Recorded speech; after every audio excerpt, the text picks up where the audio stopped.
ওকে, সবাইকে শুভেচ্ছা জানাচ্ছি আমাদের অনলাইন ক্লাসে।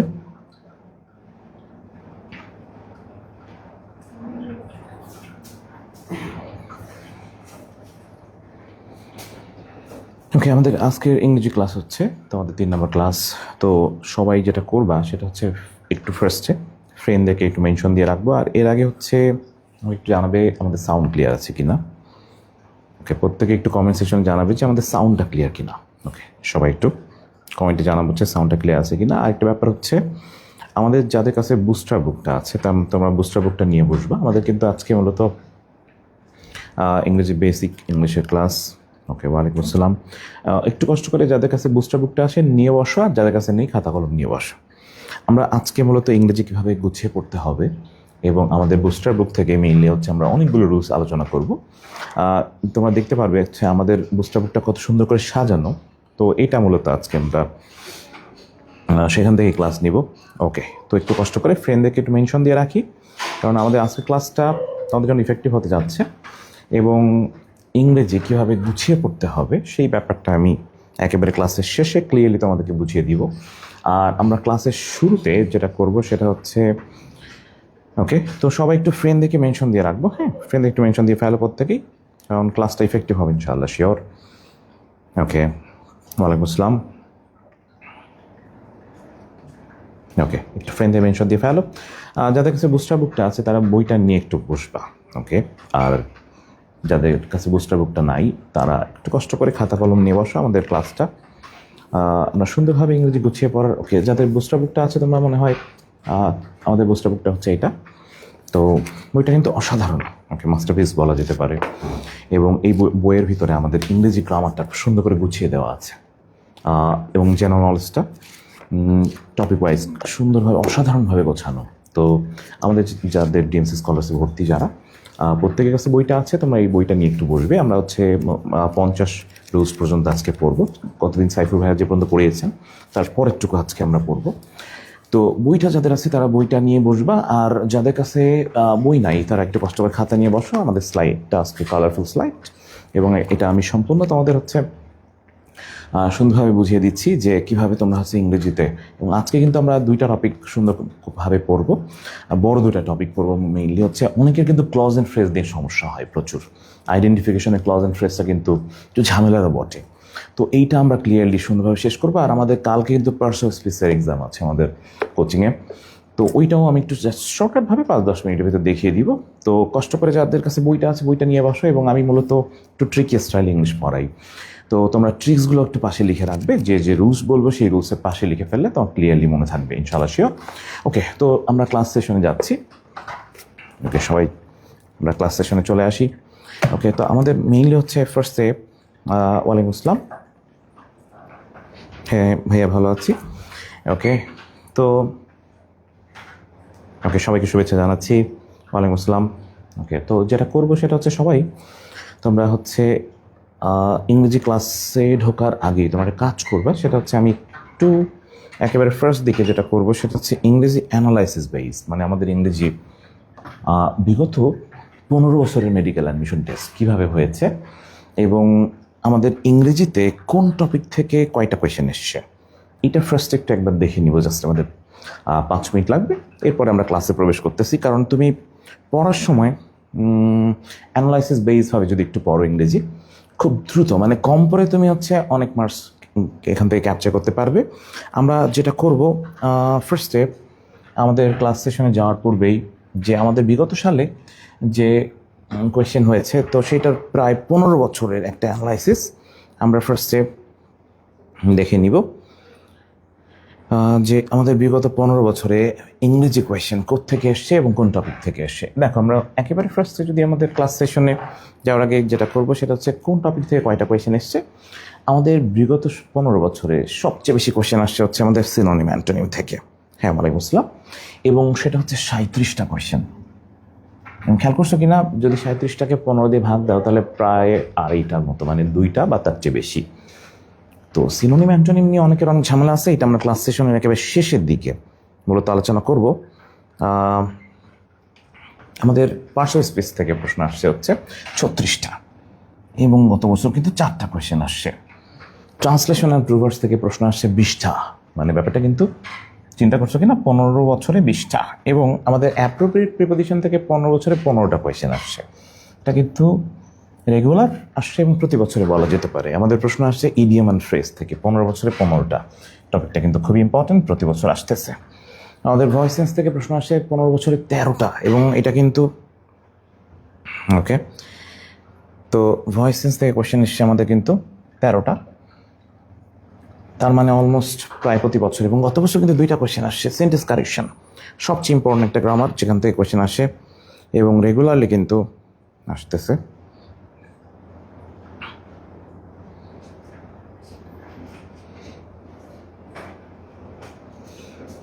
ওকে, তো সেন্টেন্স কারেকশন যেটা, সেখান থেকে কোয়েশ্চেন কিন্তু আমাদের রেগুলারলি আসে, এবং এখান থেকে কিন্তু 13টা কোয়েশ্চেন এসে। ওকে, আমাদের প্রশ্ন কিন্তু টেন্স থেকে রেগুলারলি আসে এবং সেখান থেকে 10টা কোয়েশ্চেন এসছে। টপিকটা গুরুত্ব দিয়ে পড়বে। স্পেলিং মিস্টেক থেকে বিগত আমাদের যদি বলি 15 বছরে 13টা, আমাদের 9টা কোয়েশ্চেন এসছে 15 বছরে। এবং আমাদের ভার্বাল থেকে প্রশ্ন আসছে কিন্তু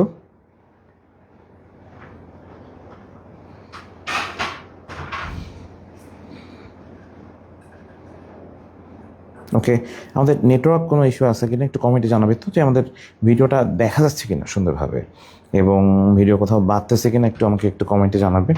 ফার্স্টে আমরা নেটওয়ার্কের প্রবলেম হলে তো সমস্যা, কারণ যে অ্যানালাইসিস বেস যে ব্যাপারটা বলতেছি, এটা খুবই গুরুত্বপূর্ণ, কারণ এটা তোমাকে চান্স পাওয়াতে প্রচুর সাহায্য করবে।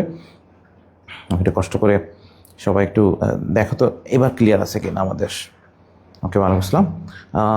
একটু কষ্ট করে প্রত্যেকে দেখো তো নেটওয়ার্কে কোনো ইস্যু আসতেছে কিনা।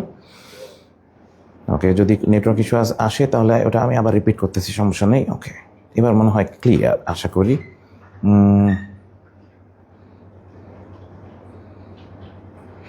ওকে, একটু সুন্দর করে জাস্ট দেখো তো, আমরা তারপরে শুরু করতেছি।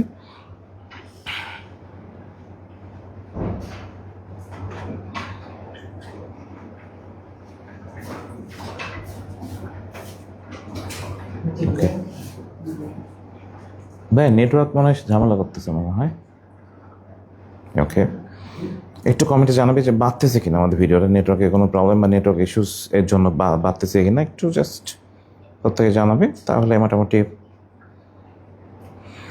ওকে আমাদের হচ্ছে। ওকে ওকে ঠিক আছে, তো কমেন্টে জানাবে একটু। ওকে ঠিক আছে, চলে আসবো হচ্ছে ভার্বাল থেকে প্রশ্ন আসছে 6টা, এবং ন্যারেশন থেকে প্রশ্ন আসছে কিন্তু আমাদের 5টা কোয়েশ্চেন।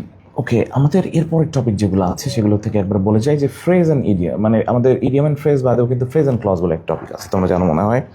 তো ফ্রেজ অ্যান্ড ওকে, তো ফ্রেজ অ্যান্ড ক্লজ থেকে 4 বছরে কিন্তু রেগুলারলি কোয়েশ্চেন এসছে আমাদের, এবং নাম্বার এবং জেন্ডার থেকে কোয়েশ্চেন এসছে কিন্তু। এবং ওকে, এর পরবর্তীতে হচ্ছে কন্ডিশনাল থেকে কোয়েশ্চেন আসে 2টা, সাবজেক্ট ভার্ব এগ্রিমেন্ট থেকে কোয়েশ্চেন এসছে। তবে সাবজেক্ট ভার্ব এগ্রিমেন্টের রুলগুলো কারেকশনের ভিতরে, মানে ওই পাশে যেটা দেখলাম 10টা কোয়েশ্চেন এসছে, মানে এর সাথে অ্যাড হবে। ওকে, এদিকে ক্লাসিফিকেশন অফ সেন্টেন্স যেটা, সেখান থেকে 2টা কোয়েশ্চেন আসছে। কনজুগেশন অফ ভার্ব থেকে কোয়েশ্চেন এসছে, এবং কনজুগেশন অফ ভার্ব থেকে প্রশ্ন আসছিল 19 সালে, ওই যে সুইম সম যেটা। ইংলিশ লিটারেচার থেকে প্রশ্ন আসছে 2টা, যেমন হ্যামলেট কার লেখা, ওখান থেকে শেক্সপিয়ার থেকে প্রশ্ন এসেছিল। আর যদি আমরা এলিজে বলি, মার্নিং পোয়েম যেটা, ওইটাকে ধরতে পারি লিটারেচার হিসেবে। কমপ্লিটিং সেন্টেন্স থেকে একটা, আর্টিকেল থেকে একটা, ওয়ান ওয়ার্ড সাবস্টিটিউশন থেকে 3টা কোয়েশ্চেন এসছে, এবং অ্যানালজি থেকে 3টা আসে। তুমি যদি অ্যানালাইসিস বেস ভাবে ইংলিশ পড়ো, তাহলে দেখা যাবে যে তোমার কষ্ট করে অনেক বেশি পড়া লাগবে না তখন। ওকে ঠিক আছে, তো আমাদের দেখা যাবে যে অনেক সময় কম পড়েও বেশি মার্কস পাওয়ার যে ব্যাপারটা, সেটা তোমাদের ক্যাপচার হয়ে যাবে ইনশাআল্লাহ। তো প্রত্যেকে যেটা করবা সেটা হচ্ছে ফ্রেন্ডে একটু মেনশন দিয়ে ফেলো, কারণ আমাদের আজকের ক্লাসটা আসলে ইফেক্টিভ একটা ক্লাস হতে যাচ্ছে। এবং আশা করি ইনশাআল্লাহ অ্যানালাইসিসটা যেটা দেখালাম, এটা তোমরা একটু জাস্ট স্ক্রিনশট দিয়ে রাখতে পারো, যে আমাদের বিগত 15 বছরে কোয়েশ্চেন আসছে কিন্তু, যদি বলি অলমোস্ট প্রায় 25টা টপিক থেকে, এবং এখান থেকে সবগুলো টপিক পড়া লাগবে না। অলমোস্ট যদি 10-15টা টপিক বা 12টা টপিক রেগুলার, গত বছর 11টা টপিক থেকে কোয়েশ্চেন আসছে 15 মার্কের। আমরা যদি 15টা টপিক ভালো করে পড়ি, তাহলে আর তোমার এখানে আর অন্য টপিকগুলো পড়া লাগবে না, কারণ কিছু আছে আমাদের ভার্সিটি টপিক, ওইটা স্কিপ করে গেলে হবে। যেমন অ্যানালজি, এটা ভার্সিটি টপিক, এটা পড়া লাগবেই না। ওয়ান ওয়ার্ড সাবস্টিটিউশন মাঝে মাঝে আসে, তবে এটা সিনোনিম অ্যান্টোনিম ভালো করে পড়লে এটা পড়া লাগবে না। আর্টিকেলস আমরা এমনি ডিটারমিনার ভিতরে আলাদা করে পড়লে, কম্প্লিটিং সেন্টেন্স মাঝে মাঝে আসে, লিটারেচার থেকে কোশ্চেন আসে না। কনজুগেশন থেকে একবার এসে কিন্তু 19 সালে, ক্লাসিফিকেশন অফ সেন্টেন্স থেকে রেগুলারলি আসে না। এভাবে করে বাদ দিলে মোটামুটি অলমোস্ট তুমি অর্ধেক করে ফেলতে পারবা সিলেবাসটা। তার মানে তোমাকে খুব বেশি ইফোর্ট, মানে ওই রকম গাধার মতো খাটুনি খাটা লাগবে না। এটা আমি নিজেই তোমাদেরকে বলে দিচ্ছি কোন কোন টপিক লাগবে না। ওকে, চলে আসো আমরা ক্লাসে প্রবেশ করি। আমাদের আজকের ক্লাস মূলত হচ্ছে ফার্স্টে আমরা চলে যাব হচ্ছে বুস্টার বুকে চলে যাব। তো সবাই একটু কষ্ট করে বুস্টার বুকটা বের করে ফেলো, যাদের নাই তারা হচ্ছে জাস্ট আমাদের স্লাইডটা সুন্দর করে সাজানো আছে, তোমরা স্লাইডটা স্ক্রিনশট নিতে পারো। ওকে, আর পাশাপাশি তোমরা যেটা করবা সেটা হচ্ছে প্রতিটা সেকশনে কিন্তু কুইজের ব্যবস্থা রয়েছে। এই কুইজ সেশনে তোমরা অবশ্যই কিন্তু পার্টিসিপেট করবা, তাহলে তোমার পড়াটা ক্লাসে রেডি হয়ে যাবে ইনশাআল্লাহ শিওর। ইংরেজি নিয়ে একটা ভয় কাজ করতেছে প্রত্যেকের, ইনশাআল্লাহ আমাদের ডিএমসি স্কলার্স থেকে চেষ্টা করতেছি আমরা সর্বাত্মকভাবে তোমাদের ইংরেজির যে ভীতিটা আছে সেই ভীতিটা দূর করার। এবং আমাদের মাস্টার ক্লাস একটা বই, যে বইটা তোমরা জানো বুস্টার বুক, এটা প্রচণ্ড ইফেক্টিভ, এবং এটা কিন্তু আমাদের এক্সাম ব্যাচ যেটা, সেই ব্যাচে কিন্তু মূলত ওকে এক্সাম ব্যাচে আমাদের মূলত এটা দেওয়া হবে। ওকে, তো আমরা মূলত আগে আমি এর প্রতিটা রুলস দেখাচ্ছে জুম করে নিচ্ছি। ফার্স্টে আমরা চলে আসবো রুল নাম্বার 45। যাদের বই আছে বইটা একটু কষ্ট করে তোমরা রুল নাম্বার 45-এ চলে আসো। আমরা মূলত যেটা করবো হচ্ছে রুলস 45-এ, যেটা ইংরেজিতে কিছু জায়গায় আছে, কিছু সাবজেক্টের ক্ষেত্রে ভার্ব হয় সিঙ্গুলার, ওইটা পড়বো মেইনলি। তো আমরা যেটা করব সেটা হচ্ছে রুল নাম্বার যেটা আছে 45, ওইটাতে একটু যাবো ফার্স্টে। এবং রুল নাম্বার 45 মনে রাখার যে টেকনিকটা, সেটা পাশে বুস্টার বুকের পাশে সাইড নোট হিসেবে আমি লিখে দিব, ওকে, নিমোনিক আকারে। ওকে, ফার্স্টে যেটা চলে আসো সবাই, রুল নাম্বার যে 45 যেটা আছে সেটাতে ইংরেজিতে যদি কখনো তুমি জাস্ট 4টা জিনিস পাও, খেয়াল রাখবে 4টা জিনিস। ফার্স্ট ওয়ান হচ্ছে যদি কখনো আমরা জেরান পাই, খেয়াল রাখবে আমাদের 4টা জিনিস যখন পাবো ইংরেজিতে, তখন আমরা যেটা করব সেটা হচ্ছে যদি জেরান্ট, ওকে, অথবা মানে এটাকে জাস্ট তুমি নিমোনিক হিসেবে জেনি বলতে পারো। হ্যাঁ, জেনি, যদি কখনো জেনি থাকে, যদি আমাদের নর্মালি 4টা জিনিস, একটা হচ্ছে জি দিয়ে হয় হচ্ছে জেরান্ট, ই দিয়ে হয় হচ্ছে ইচ বা এভরি, হ্যাঁ, এন দিয়ে হচ্ছে আমাদের নো, আর আই দিয়ে হয় ইনফিনিটিভ। ওকে, তাহলে 4টা জিনিস কী কী সুন্দর করে একটু প্রত্যেক কমেন্ট সেকশনে লিখে ফেলো, প্রত্যেক সবাই লিখে ফেলো জেনি।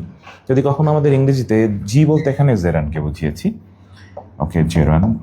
ই বলতে আমরা ইচ, ওকে, ইচ অথবা এভরি, ইচ অথবা এভরি। এন দিয়ে হয় হচ্ছে নো, আর আই দিয়ে হয় হচ্ছে ইনফিনিটিভ। ওকে, খেয়াল রাখবে ইংলিশে যদি এই 4টা জিনিস ইংরেজি সেন্টেন্সের সাবজেক্ট হিসেবে বসে, ওকে, প্রত্যেকে একটু কমেন্ট সেকশনে লিখে ফেলো জেনি। ওকে, তো ইংরেজিতে যদি কখনো আমাদের, হ্যাঁ জুম করেছি, ওকে, তোমরা জাস্ট ডান পাশে এটা দেখলে হবে, লেখা পরে দেখাচ্ছি, লেখা যখন লিখবো তখন আমি লেখার পাটা জুম করে নিচ্ছি। ওকে, ফার্স্টে যেটা করবে সেটা হচ্ছে যে আমাদের যে একটু ছোট্ট করে লিখে ফেলো জেনি, লিখে ফেলো প্রত্যেকে জেনি, কমেন্ট সেকশন লিখবে হচ্ছে জেনি। যদি কখনো জেনি থাকে, GENI, ওকে, জেনি যদি থাকে তখন সেখানে ভার্বটা হয় হচ্ছে সিঙ্গুলার। কথাটা একটু কমেন্টে লিখে ফেলো প্রত্যেকে, যদি জেনি থাকে তাহলে ভার্ব হয় সিঙ্গুলার। প্রত্যেকে কমেন্টে লেখা, আমি লেখা যখন আসতেছে তখন আমি জুম করে দিচ্ছি। ওকে, তো যদি জেনি থাকে তখন ভার্বটা হবে সিঙ্গুলার, প্রত্যেকে লিখে ফেলো জেনি যদি থাকে তাহলে সেটা ভার্ব হবে সিঙ্গুলার। আমাদের ইংলিশে যখন জেরান্ট অথবা হচ্ছে ইচ অথবা এভরি অথবা নো বা ইনফিনিটিভ থাকবে তখন ভার্বটা হবে সিঙ্গুলার।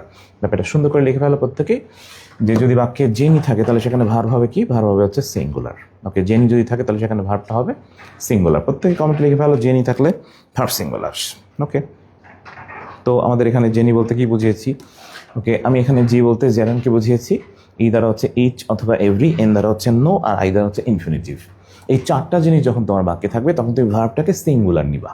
ওকে, জাস্ট খেয়াল করো, আমরা যখন বললাম টু স্পিক দ্য ট্রুথ, খেয়াল করছো কি না, টু স্পিক দ্য ট্রুথ, অর্থাৎ এইখানে খেয়াল করছো কিনা ইনফিনিটিভ হয়েছে আমাদের ইংলিশে সাবজেক্ট হিসেবে বসে। তো একটু আগে বলছিলাম যদি GENI, তার মানে ইনফিনিটিভ যদি হয়, নো যদি হয়, ইচ বা এভরি যদি হয়, অথবা জেরান যদি হয়, ভার্বটা হবে সিঙ্গুলার।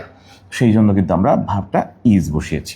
খেয়াল করছো কিনা, তার মানে যদি কখনো আমাদের জেনি থাকে তখন সেখানে ভার্বটা সিঙ্গুলার হবে। হ্যাঁ, কমেন্ট সেকশনে প্রত্যেকে লিখে ফেলো জেনি থাকলে ভার্ব হচ্ছে সিঙ্গুলার। কি বলছি, জেনি থাকলে হচ্ছে ভার্ব হবে সিঙ্গুলার। প্রত্যেকে লিখে ফেলো জেনি থাকলে ভার্ব হবে সিঙ্গুলার। চলো আসো রিডিং বুকস। ওকে, খেয়াল করছো কিনা, রিডিং বুকস মানে তার মানে আইএনজি আছে, আইএনজি হলে সেটা পার্টিসিপাল বা জেরান্ড হয়। ওকে, জেরান্ড ব্যাপারে শর্টকাট বুদ্ধি আছে, সেটা হচ্ছে আইএনজি যুক্ত যে ফ্রেজটা হবে সেটার নিচে যদি ইট বসিয়ে দাও, ইট বসালে যদি সেন্টেন্স হয় তখন সেটাকে জেরান্ড হিসেবে ধরে নিবে একেবারে ইজিলি। তোমাকে সংজ্ঞা দিয়ে ইংরেজি পড়ার কোনো দরকারই নেই। জাস্ট তুমি এমসিকিউ 30 সেকেন্ডে যদি কোশ্চেন মিলাতে চাও তাহলে জাস্ট তোমার সিস্টেমটা হচ্ছে যদি ইট দ্বারা রিপ্লেস হয় তাহলে সেটাকে জেরান্ড। ওকে, তো যদি বলি ইট ইজ মাই হবি, দেখো এখানে বাক্য হচ্ছে, তার মানে এখানে এটা জেরান্ড। ওকে, বুঝছো কি না? ইট দ্বারা রিপ্লেস হলে সেটা কিন্তু জেরান্ড। সুন্দর করে লিখে ফেলো, ইট দ্বারা যদি রিপ্লেস হয় তাহলে সেটা মানে ইটটা তুমি আইএনজি ফ্রেজটা অথবা আইএনজি যে ওয়ার্ডটা আছে সেটার নিচে বসাবে। যদি বাক্য হয় তাহলে সেটা অটোমেটিক্যালি জেরান্ড মিলে যাবে, শিওর। যেমন এবছরের যে 47 বিসিএস যেটা হলো লাস্ট, সেই বিসিএসও কিন্তু আমাদের এসেছিল জেরান্ড পার্টিসিপল থেকে 2টা কোয়েশ্চেন, আর ইনট্রানজিটিভ ভার্ব থেকে প্রশ্ন আসে, মানে ভার্ব থেকে প্রশ্ন আসে 3টা। ওকে, তাহলে এটা বুস্টারবুকের 45 নাম্বার হচ্ছে রুল, 45 রুলস। হ্যাঁ, রুল নাম্বার 45। ওকে, তো আমাদের হচ্ছে এটা কত নাম্বার পেজ বলতেছি, তো সবাই রোল নাম্বার 45 যেটা আছে সেটাতে চলে আসো। অনেকেই গতদিন ভাইয়া যেটা পড়িয়েছেন তার পরের অংশটা আজকে, তার মানে রুল 45। রুল 45 হচ্ছে তোমাদের বইয়ের হচ্ছে 45 পেজ, 45 পেজ। ওকে, 45 পেজ। ওকে, একটু কি বললাম, ইট দ্বারা যদি রিপ্লেস হয় তাহলে সেটাকে আমরা জেরান্ড হিসেবে দাগাবো। তাহলে জেরান্ড যদি হয় বাক্যের সাবজেক্ট তাহলে সেখানে ভার্ব হয় সিঙ্গুলার। এই দেখো is. To write well requires practice. খেয়াল করছো কি না? আমরা যদি এখানে টু রাইট ওয়েল এটা নিচে দাগ দিই, এটা নিচে দাগ দেওয়া ছিল, তাহলে এইটা হচ্ছে ইনফিনিটিভ। ইনফিনিটিভ যদি হয় তাহলে সেখানে বলছিলাম ভার্ব হবে সিঙ্গুলার। একটা ছোট্ট ব্যাপার মনে রাখবে, সেটা হচ্ছে ভার্বের সাথে যদি এস বাই এস যোগ করো সেই ভার্ব হয়ে যায় সিঙ্গুলার। আর ভার্বের যে মেইন ফর্ম কিন্তু প্লুরাল ফর্ম। ভার্বের সাথে যদি এস বাই এস যোগ করে দিই তাহলে সেই ভার্ব হয়ে যাবে সিঙ্গুলার। তাহলে রিকোয়ার্স লিখছিলাম এই জন্য। Maintaining expenses is very difficult. খেয়াল করছো কি না? ওকে, তো আমরা যদি ইট ইজ ভেরি ডিফিকাল্ট পুরোটা নিচে যদি ইট বসাও তাহলে বাক্য হয়, তার মানে এটা জেরান্ড। ওকে, ইট দ্বারা যদি রিপ্লেস হয় সেটাকে জেরান বলবো। হ্যাঁ, যদি ইট দ্বারা যদি রিপ্লেস হয়ে যায় তাহলে সেটা হচ্ছে জেরান অটোমেটিক্যালি। তো আমার থিওরিটিক্যালভাবে নাউনের প্লেস, নাউন বসে 7টা জায়গায়, সেই জায়গায় যদি বসে তাহলে সেটা জেরান। এভাবে মনে রাখাটা একটু টাফ, আর এই বছর সময় কম, এই বছর জাস্ট একটু ট্রিকি প্রসেসে পড়লে ইংরেজি খুব দ্রুত কভার হয়ে যাবে। তাহলে ইট দ্বারা রিপ্লেস হয়ে গেছে, তার মানে এটা জেরান। জেরান হলে ভার্বটা হবে সিঙ্গুলার। চলে আসো, the reading of the novels. Okay, just মনে করো আইএনজি আছে, তাহলে শিওর জেরান বা পার্টিসিপল কিছু তো একটা হবেই। একটু বলছিলাম যদি ইট দ্বারা রিপ্লেস হয় তাহলে সেটা হয়ে যাবে কিন্তু জেরান্ড, তার মানে এটা সিঙ্গুলার হয়েছে, জেরান্ড যেহেতু সাবজেক্ট সেজন্য। Each boy and each girl, একটু আগে বলছিলাম যদি ইচ বা এভরি বা নো থাকে তাহলে সেখানেও ভার্বটা হয় সিঙ্গুলার, খেয়াল রাখবে। তাহলে এখানে ওয়াজ বসিয়েছি। ওকে, সুন্দর করে লিখে ফেলো, ইট দ্বারা রিপ্লেস হলে সেটা হয়ে যাবে হচ্ছে সিঙ্গুলার। ইট দ্বারা যদি রিপ্লেস হয় তাহলে সেখানে কিন্তু আমরা জেরান্ড, এবং জেনি যদি হয় কখনো সেন্টেন্সেস জেরান্ড ইনফিনিটিভ অথবা নো, অথবা যদি আমাদের ইচ অথবা এভরি এগুলো থাকে তখন মনে রাখবে এই বাক্যটার সাবজেক্ট এরা, তার মানে তোমার ভার্বটা হবে সিঙ্গুলার। এখানে তুমি প্লুরাল ভার্ব ইউজ করতে পারবে না। ওকে, ব্যাপারটা ক্লিয়ার কিনা? ক্লিয়ার হলে আমরা ইয়েস প্রত্যেকে লিখে ফেলো। ইট দ্বারা রিপ্লেস হলে তোমাকে নর্মালি থিওরিটিক্যালভাবে ইংরেজি না পড়লেও চলবে। আমি কিছু ট্রিকি স্টাইল দেখাচ্ছি, আজকের পর তোমার আর ইংরেজিতে কয়েকটা জিনিস ঘোলাবে না। 100% শিওর প্রত্যেকটা টপিক ক্লিয়ারলি তোমার একেবারে ব্রেন পর্যন্ত পৌঁছে যাবে। Okay, so this is the process, মানে শর্টকাট প্রসেস যেটা, এই প্রসেস তুমি ইংরেজি পড়লে খুব দ্রুত তোমার ইংরেজি কাভার হয়ে যাবে। ওকে, তাহলে ব্যাপারটা মেবি ক্লিয়ার কিনা একটু জাস্ট প্রত্যেকে কমেন্ট সেকশনে জানাই যে আমরা যেটা পড়লাম রুল নাম্বার 45 এটা ক্লিয়ার কিনা। হ্যাঁ, একটু কমেন্ট সেকশনে জানিয়ে ফেলো যে রুলটা ক্লিয়ার হয়েছে কিনা। তারপরে আমরা পরের রুলটা যাব। আমাদের পরের রুলটা হচ্ছে 46। ওকে, সবাই একটু কষ্ট করে কমেন্টে জানাবে যে ক্লিয়ার কিনা। ক্লিয়ার হলে আমরা পরের রুলে যাব।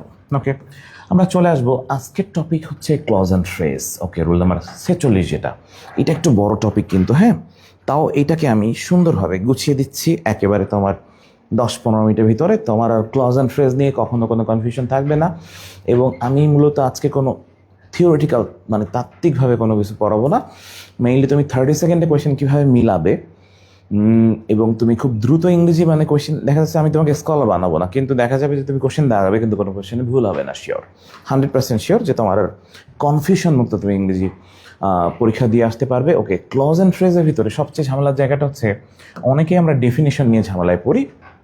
তো আমি যেটা মেইনলি যেটা করবো সেটা হচ্ছে যে তোমাকে ডেফিনেশনটা খুব সুন্দরভাবে শর্টকাট প্রসেসে দেখাচ্ছি। জাস্ট এই প্রসেসে দেখার পরে তোমার আর কখনো কনফিউশন তৈরি হবে না। ওকে, একটা বড় প্রবলেম হচ্ছে ক্লজ অ্যান্ড ফ্রেজ নিয়ে। সবচেয়ে বড় প্রবলেমটা হচ্ছে ক্লজ অ্যান্ড ফ্রেজ, এটা ডেফিনেশন নিয়ে একটু ঝামেলা হয় সবার। একটু খাতা কলম নিয়ে বসতে পারো, যদি খাতা কলম থাকে প্রত্যেকে জাস্ট আমাদের যেটা করবা, ক্লজ অ্যান্ড ফ্রেজের সংজ্ঞাটা আছে ছোট্ট শর্টকাটভাবে লিখে রাখো। দেখো, ক্লজ যদি হয়, ক্লজ মানে বাক্যাংশ, এইটাতে দুইটা জিনিস একেবারে নেসেসারি, কম্পালসারি। একটা হচ্ছে সাবজেক্ট, সাবজেক্টের সাথে থাকতে হবে ফাইনাইট ভার্ব। সাবজেক্টের সাথে ফাইনাইট ভার্ব থাকলে সেইটাকে আমাদের কি বলবো, সেইটাকে বলবো হচ্ছে ক্লজ। ফাইনাইট ভার্ব কি জিনিস সাইফুল ভাই একদিন পড়িয়েছে, ক্লাসটা আমিও দেখছি। তো তোমরা ফাইনাইট ভার্ব সম্পর্কে মনে হয় 100% শিওর, তোমরা প্রত্যেকেই শিখে ফেলেছো ফাইনাইট ভার্ব কোনটা। ফ্রেজ যেটা, মানে ব্যাপারটা হচ্ছে একাধিক যদি ওয়ার্ড হয় তখন সেটাকে ক্লজ এবং ফ্রেজ দুটাই বলে।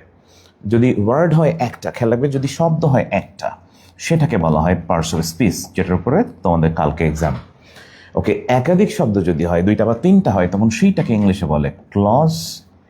দুইটা বা তিনটা যদি হয় সেটাকে ইংলিশে বলা হয় ফ্রেজ।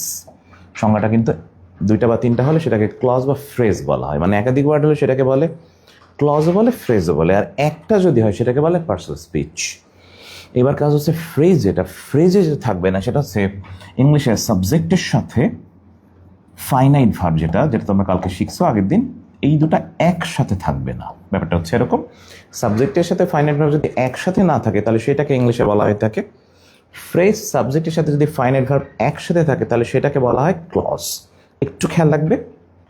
ওকে ওকে, ভাইয়াও কিন্তু ভালো পড়ায়, সাইফুল ভাই কিন্তু অসাধারণ পড়াইছে কালকে। আগের দিন যে ক্লাসটা হলো আমি নিজেও দেখছি, মাহিন ভাইও সুন্দর পড়াচ্ছে। মানে বিশ্বাস করো, তোমাদের জন্য আমাদের এই এফোর্ট, আমরা চেষ্টা করতেছি 100% তোমাদের বেসিকটাকে ক্লিয়ার করে দেওয়ার। মানে ইংরেজি একটা বড় ফ্যাক্টর, তোমরা দেখছো মনে হয় আমরা অলরেডি 3টা ক্লাস দিয়েছি কিন্তু। ওকে, তাহলে ব্যাপারটা হচ্ছে এরকম। আবার বলি, যদি সাবজেক্টের সাথে ফাইনাইট ভার্ব থাকে সেটাকে বলে ক্লজ, সাবজেক্টের সাথে যদি ফাইনাইট ভার্ব না থাকে তাহলে সেটাকে বলে ফ্রেজ বলে। ওকে, ব্যাপারটা এরকম। আমি একটু ক্লিয়ারলি ওকে এটাকে আরেকটু ডিফারেন্টভাবে একটু বলে দিচ্ছি যে তুমি মনে রাখবা কীভাবে।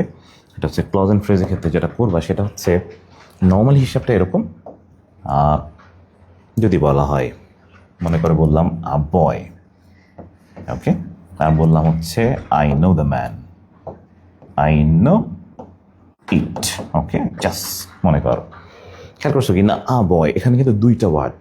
হ্যাঁ, দুইটা ওয়ার্ডের ভিতরে এই জায়গায় যদি বলি আমরা দুইটা ওয়ার্ড ঠিক আছে, কিন্তু এখানে সাবজেক্ট আর ভার্ব কিন্তু একসাথে নেই। কিন্তু পরের যে সেন্টেন্স লিখছিলাম, আই নো, সাবজেক্ট ভার্ব, সাবজেক্টের সাথে ভার্ব থাকলে সেইটাকে ইংলিশে ক্লজ বলা হয়ে থাকে। ব্যাপারটা ক্লিয়ার কিনা? একাধিক ওয়ার্ড যদি হয় তখন সেটাকে ক্লজ এবং ফ্রেজ দুটাই বলে, বাট সাবজেক্টের সাথে ভার্ব থাকলে বা ফাইনাইট ভার্ব থাকলে সেটাকে বলে ইংলিশে ক্লজ বলে। তাহলে আই নো ইট, ওইটা কিন্তু ক্লজ, এইটা হচ্ছে ফ্রেজ। ওকে, ব্যাপারটা ক্লিয়ার কিনা? কনসেপ্টটা আমাকে একটু জানাবে যে ক্লজ অ্যান্ড ফ্রেজ ক্লিয়ার কিনা। হ্যাঁ, ক্লজ এবং ফ্রেজ ব্যাপারটা ক্লিয়ার কিনা, কারণ ক্লজ অ্যান্ড ফ্রেজ থেকে রেগুলারলি এক্সামে কোশ্চেন আসতেছে এবং বিগত 4 বছরই আসছে। তার মানে তোমার কমন একটা টপিক কিন্তু ক্লজ অ্যান্ড ফ্রেজ, এইটাকে ভালো করতে হবেই শিওর। ওকে, চলে আসবো যেটাই, সেটা হচ্ছে ক্লজের সংজ্ঞা তো আমরা জানি মনে হয়। ক্লজকে যদি ভাগ করা হয়, ক্লজকে ভাগ করা হয় 3টা ভাগে। একটাকে বলা হয় নর্মালি যদি আমরা বলি প্রধানত 2টা ভাগ, এর পরবর্তীতে হচ্ছে আমাদের সাবঅর্ডিনেট ক্লজ যেটা, সেটাকে 3 ভাগে ভাগ করা হয়। প্রিন্সিপাল ক্লজ যেটা, আমি একটু উদাহরণ দিয়ে বলি, যেমন আমাদের উদাহরণ লেখা আছে বুস্টার বুকে, দেখছো মনে হয়, I know the man and he is honest. Okay, I know the man and he is honest. খেয়াল করছো কি না? আমি যদি এখানে বলি যে হি is honest, he is honest 20 বার যদি বলি, আই নো দ্য ম্যান যদি না বলি, তাহলে এই বাক্যটা কিন্তু স্বয়ংসম্পূর্ণ না। তখন দেখা যাবে যে তোমার এখানে কোনো অর্থই হচ্ছে না। তার মানে প্রিন্সিপাল ক্লজ যেটা হচ্ছে প্রধান, একেবারে স্বাধীন অর্থ প্রকাশ করতে পারে যেটা, সেইটাকে আমরা প্রিন্সিপাল ক্লজ বলি। আর সাবঅর্ডিনেট ক্লজ যেটা, সেটা হচ্ছে দেখা যাচ্ছে যে প্রিন্সিপালের সাথে সংযুক্ত, যেটা সেটাকে সাবঅর্ডিনেট ক্লজ বলে। আর যেটা কোঅর্ডিনেট ক্লজ, যেটা সাধারণত আমাদের coordinating conjunction and, but, or এগুলো দ্বারা যুক্ত হয়, সেটাকে বলে কোঅর্ডিনেট ক্লজ। ওকে, তাহলে প্রিন্সিপাল ক্লজ আছে যেটা একেবারে প্রধান, যেমন আই নো দ্য ম্যান, এটা একা একা কিন্তু অর্থ প্রকাশ করতে পারে। এবং আমি যদি বলি, যদি বলা হয়ে থাকে হি is honest, he is honest বলে কিন্তু একা অর্থ প্রকাশ করে না, যখন আমরা অ্যান্ডের সাথে যোগ করলাম। তো ক্লজের ক্ষেত্রে যেটা মনে রাখবে, প্রিন্সিপাল হচ্ছে একাই স্বয়ংসম্পূর্ণ। ওকে, আর যেটা সাবঅর্ডিনেট ক্লজ সেটা কিন্তু নির্ভরশীল। এখন ইংলিশে পরীক্ষায় প্রশ্ন আসে যেখান থেকে, সেটা হচ্ছে আমাদের প্রশ্নটা আসে মূলত সাবঅর্ডিনেট ক্লজ থেকে প্রশ্ন আসে, এবং সাবঅর্ডিনেট ক্লজ হচ্ছে 3 প্রকার: noun clause, adjective clause, adverbial clause, এবং এই 3টা বেশি ঘোলায় কিন্তু আমাদের। ওকে, তাহলে আমাদের সাবঅর্ডিনেট ক্লজ হচ্ছে 3 প্রকার, যেটা নাউন, অ্যাডজেক্টিভ এবং অ্যাডভার্ব। এই 3টা যদি ভালো করে পারো তাহলে তোমার মেইনলি কোশ্চেন মিলে যাবে। আর প্রিন্সিপাল ক্লজ আমরা তো জানি মনে হয়, যেটা একেবারে স্বয়ংসম্পূর্ণ, যেটা সম্পূর্ণ অর্থ প্রকাশ করে, সেটাকে বলা হয়ে থাকে প্রিন্সিপাল ক্লজ, এবং তার সাথে জুড়ে দেওয়া যে ক্লজটা হয়ে থাকে সেটাকে বলে সাবঅর্ডিনেট ক্লজ। ওকে, ব্যাপারটা ক্লিয়ার কিনা? চলে আসবো সেটা হচ্ছে সবচেয়ে ঘোলানো জায়গাটা। ক্লজের ভিতরে সবচেয়ে বেশি ঘোলায় হচ্ছে এই জায়গাটা, আমাদের প্রত্যেকেরই কম বেশি এই জায়গাটা একটু ঘোলাতে পারে। তো একটু ক্লিয়ারলি যেটা করবা সেটা হচ্ছে, ক্লজ তো একটু বললাম যে প্রধানত যদি ক্লজকে ভাগ করো তাহলে ক্লজ কিন্তু নাউন, অ্যাডজেক্টিভ, অ্যাডভার্ব, যেটা সাবঅর্ডিনেট ক্লজ থেকে আসলো। এবার নাউন ক্লজ নিয়ে ঝামেলা হয় অনেক সময়, নাউন ক্লজের সাথে আমাদের অ্যাডভার্বিয়াল ক্লজটা ঘুলিয়ে যায়। ওকে, যেটা করবা সেটা হচ্ছে, আমি একটা শর্টকাট ট্রিক্স লিখে দিচ্ছি। এই ট্রিক্সটা ফলো করলে তোমার আর কখনো নাউন ক্লজ ঘোলাবে না। ও, আর এর পাশাপাশি আমরা ফ্রেজটাও, কয়েকটা ফ্রেজও পড়ে যাব, যেমন কনফ্লিক্টের কিছু জায়গা আছে, এই জায়গাগুলো ক্লিয়ার করে যাব। ওকে, দেখো, I know where he lives, এটা আমাদের বুস্টার বুকে কোয়েশ্চেন হিসেবে আছে। I know who did this, এবং what you say is not clear, 3টা কোয়েশ্চেন দেওয়া আছে। পরবর্তীতে নাউন ফ্রেজেরও 3টা কোয়েশ্চেন দেওয়া আছে, এবং যার ভিতরে ম্যাথ কোয়েশ্চেনই কিন্তু আছে, বিশেষ কোয়েশ্চেন আছে। এইবার যেটা করবো, প্রত্যেকে একটু মনোযোগ নিয়ে বসো। এবার যে ট্রিক্সটা লিখে দিব, এই ট্রিক্সটা তোমাকে এখান থেকে ফুললি 1 মার্কস পাওয়াবে, এবং এইটা তোমাকে ব্যাপক কাজে দিবে। আসো, যেটা করবা সেটা হচ্ছে, নাউন ক্লজ যখন তুমি মিলাতে যাবে তখন তুমি যেটা করবা, এই ক্লজটার নিচে ইট বসাবে। জাস্ট তোমার কোনো সংজ্ঞা দিয়ে ক্লজ শেখার কোনো দরকারই নাই, কারণ তোমাকে যদি আমি এখন নাউনের পজিশন দিয়ে পড়াই, বিশ্বাস করো তোমার এটা ঘোলাবে একটু হলেও, শিওর। ওকে, যেটা করবা, ক্লজের নিচে ফার্স্টে ইট বসাবে। ইট দিয়ে যদি মিলে যায় তাহলে বুঝতে হবে সেটা নাউন ক্লজ। এই দেখো, I know where he lives, আমি এখানে যদি ইট বসাই, আই নো ইট, বাক্য কি হয়? ওকে, আমাকে কমেন্ট সেকশনে জানাবে আই নো ইট দিয়ে কোনো বাক্য হয়। ওকে, আই নো ইট, এটা দিয়ে কোনো বাক্য হয় কিনা প্রত্যেকে আমাকে কমেন্ট সেকশনে একটু জানাও। যে আজকের ক্লাসটা কিন্তু মাস্টার ক্লাস হতে যাচ্ছে ইনশাল্লাহ, শিওর, ক্লজ রিলেটেড, এবং আমি আর অনেকগুলো জিনিস পড়াবো আজকে। ইংরেজি কীভাবে খুব সহজে পড়া যায়, আয়ত্ত করা যায়, এইটাই হচ্ছে আজকের ক্লাস আমাদের মূল মোটো। ওকে, আজকের ক্লাসের একেবারে মূল উদ্দেশ্য হচ্ছে, ইংরেজি খুবই সহজ সাবজেক্ট, বাট আমরা কমপ্লিকেটেড করে পড়াই। এই জায়গাটা থেকে তুমি জাস্ট মুক্ত হবে ইনশাল্লাহ। ওকে, আমাকে বলো হচ্ছে, আমাকে একটু বলবা যেটা হচ্ছে ইট দ্বারা রিপ্লেস হয়েছে কিনা। আই নো ইট বাক্য হয়, তার মানে শিওরটা নাউন ক্লজ, 100% শিওর। আর ক্লজ হতে গেলে লাগবে কি? লাগবে সাবজেক্ট, লাগবে ভার্ব। এই দুটা জিনিস থাকলে সেটা ক্লজ। ফ্রেজের সাথে পার্থক্যটা একটু পরে বলতেছি। আসো, I know who did this. Okay, এটার নিচে যদি ইট বসাই, এবং তুই খেয়াল করছো কিন্তু আই নো ইট বাক্য কি হয়? বাক্য যদি হয় তাহলে শিওর এটা নাউন ক্লজ। ওকে, কি বলছি বুঝছো কি না? যদি আমাদের বাক্য মিলে যায়, ওকে, আমাদের যদি বাক্য মেলে তাহলে সেটা শিওর এটা নাউন ক্লজ। ওকে, প্রত্যেকে আমাকে কমেন্টে জানাও ওকে, যে আই নো ইট বাক্য হয় কিনা। ওকে, আই নো ইট বাক্য হচ্ছে কিনা, যদি বাক্য হয় তাহলে আমাকে অবশ্যই জানাবে হচ্ছে। Okay, comment I know it, yes right. Trisha comment করেছ, Nabila very good, Faiza I know it হয়। ওকে, প্রত্যেকে দেখো, সবচেয়ে কমপ্লিকেটেড টপিক কিন্তু গ্রামারের, এটা নিয়ে কনফিউশন বিশেষ পর্যন্ত প্রত্যেকের হয়। আসো পরেরটা, হোয়াট ইউ সে। চলে আসো, আমি যদি এভাবে বলি যে ইট ইজ নট ক্লিয়ার, এখানেও কিন্তু বাক্য হয়, তার মানে এটাও নাউন ক্লজ। ওকে, জাস্ট শর্টকাট প্রসেসটা একটু ভালো করে লিখে রাখো। ইট দ্বারা রিপ্লেস হয় যে ক্লজ সেটাকে বলে ইংলিশে নাউন ক্লজ। ইট দ্বারা রিপ্লেস হয় যে ক্লজ, সেই ক্লজের নাম হচ্ছে নাউন ক্লজ। ওকে, চলে আসবে। ক্লিয়ার কিনা একটু আমাকে জানাতে হবে যে আমাদের কনসেপ্টটা ক্লিয়ার কিনা। ওকে, প্রত্যেকে কমেন্টে একটু জানাবে আমাকে কনসেপ্ট ক্লিয়ার কিনা। ওকে, এবার আসো নাউন ফ্রেজ। নাউন ফ্রেজও ইট দিয়ে মিলে যাবে, তবে কিছু জায়গায় দু একটা জায়গায় না মিলতে পারে, সে দু একটা জায়গার রুল তোমরা জানো ভালোভাবে। যেমন I know how to swim, I know it, এটা বাক্য মিলে গেছে, তার মানে এটা নাউন ফ্রেজ। ফ্রেজ আর ক্লজের ভিতরে পার্থক্য কীভাবে করবা? ওকে, সাবজেক্ট ভার্ব থাকলে সেটাকে বলে ক্লজ, আর একাধিক ওয়ার্ড রয়েছে তার মানে এটার নাম হলো ফ্রেজ। ব্যাপারটা ক্লিয়ার কিনা? ওয়ার্ড যদি একের অধিক হয় তাহলে সেটা সাবজেক্ট এবং ভার্ব না থাকলে, যেমন how to swim, swim verb আছে কিন্তু সাবজেক্ট নাই, তার মানে এটা phrase. I know it, it দ্বারা মিলে গেছে, তার মানে এটার নাম হচ্ছে নাউন ফ্রেজ। নাউন ফ্রেজকে ইংলিশে সংক্ষেপে এনপি লেখা হয়, জাস্ট লিখে রাখো। ওকে, দেয়ার ইজ নো ইট, এটা আবার ইট দিয়ে মিলবে না, কারণ এখানে ডিটারমিনার রয়েছে। তোমরা জানো কি না, নো হলো ডিটারমিনার, এবং আমরা প্যাডের রুলে পড়েছিলাম, মনে আছে কি না, প্যাডের পরে ডিটারমিনারের পরে যে ইমিডিয়েট পরের ওয়ার্ডটা কিন্তু নাউন হয়। তার মানে কিট অ্যান্ড কিন, এখানে নাউন ফ্রেজ ইজিলি মিলে গেল। তারপরটা to win a prize is my ambition, এই দেখো এখানে ইট দ্বারা মিলে যায়, তাহলে ইট ইজ মাই অ্যাম্বিশন বাক্য হয়, তার মানে এটাও নাউন ফ্রেজ। ওকে, ফ্রেজ মিলবে কিন্তু ইট দিয়েও, তবে ডিটারমিনার বা দু একটা জায়গায় একটু ডিফারেন্টভাবে আচরণ করতে পারে। ওকে, তো নর্মালি তিনটা জিনিস মিলবে ইট দিয়ে, একটা হচ্ছে নাউন ফ্রেজ, নাউন ক্লজ এবং জেরান্ট। তিনটা জিনিসই ইট দ্বারা রিপ্লেস হয়, ইট দ্বারা রিপ্লেস হলে সেটাকে আমরা নর্মালি নাউন ফ্রেজ অথবা নাউন ক্লজ অথবা হচ্ছে আমরা জেরান্ট হিসেবে দাগাতে পারি। ওকে, একটু জাস্ট খেয়াল করবে ব্যাপারটা ক্লিয়ার কিনা। হ্যাঁ, ক্লিয়ার হলে আমাকে একটু কমেন্ট সেকশনে জানাতে হবে যে ক্লিয়ার। ইট দ্বারা রিপ্লেস হলে সেটা নাউন ফ্রেজ, নাউন ক্লজ দুটাই। দু একটা জায়গায় ব্যতিক্রম হতে পারে, সেখানে প্যাডের রুল মিলে যাবে। প্যাডের পরে যদি একটা ওয়ার্ড হয় সেটা নাউন, দুইটা হলে অ্যাজেক্টিভ প্লাস নাউন, তিনটা হলে অ্যাডভার্ব অ্যাজেক্টিভ নাউন। ইনশাল্লাহ শিওর, রুলটা তোমরা পড়ছো, ভাইয়া পড়িয়েছেন। ওকে, আসো এইবার যেটা আসবে সেটা হচ্ছে কনফিউজিং একটা জায়গা, সেটা হচ্ছে অ্যাজেক্টিভ ক্লজ, অ্যাজেক্টিভ ফ্রেজ। খুব কনফিউজিং একটা টপিক কিন্তু, হ্যাঁ, এই জায়গাটা কিন্তু একটু কনফিউশন তৈরি করে ফেলে। ওকে, যেটা করবো সেটা হচ্ছে, এটাও মনে রাখার শর্টকাট একটা বুদ্ধি আছে, এটাও মনে রাখা যাবে খুব ইজিলি। আমার সাথে একটু আসো। ওকে, আমি এটা যে কনসেপ্টে পড়াবো, আমি আশা করি বাংলাদেশে এইভাবে ক্লজ অ্যান্ড ফ্রেজ কেউ পড়াই নেই, শিওর আমি 100%, আমি ড্যাম শিওর। আসলে যেটা অ্যাজেক্টিভ ক্লজ, এটা কিন্তু আমার নিজের ইনোভেশন। একটু খেয়াল করো, তাহলে অ্যাজেক্টিভ ক্লজ কিন্তু কখনো ঝামেলা হবে না, কারণ অ্যাজেক্টিভ ক্লজ কিন্তু প্যাঁচতে পারে। একটু খেয়াল করছো কিনা, যে আমরা যে সেন্টেন্স লিখেছিলাম নাউনের ক্ষেত্রে মাঝে মাঝে কিন্তু এটার সাথে একটু প্যাচ লাগতে পারে, কিন্তু আমি ক্লিয়ার করে দিচ্ছি। ক্লিয়ার করবো এইভাবে, সেটা হচ্ছে অ্যাজেক্টিভ ক্লজ পারতে গেলে তোমাকে দুইটা জিনিস পারা লাগবে খুব ভালো করে। একটা হচ্ছে রিলেটিভ প্রোনাউন, ওকে, এটা কিন্তু খুব ভালোভাবে পারা লাগবেই। আর একটা হচ্ছে রিলেটিভ অ্যাডভার্ব, রিলেটিভ অ্যাডভার্ব। এই দুটা জিনিস পারলে তোমার দেখা যাবে এই কনসেপ্টটা পুরোপুরি ক্লিয়ার হয়ে যাবে। একটা হচ্ছে রিলেটিভ প্রোনাউন, রিলেটিভ অ্যাডভার্ব।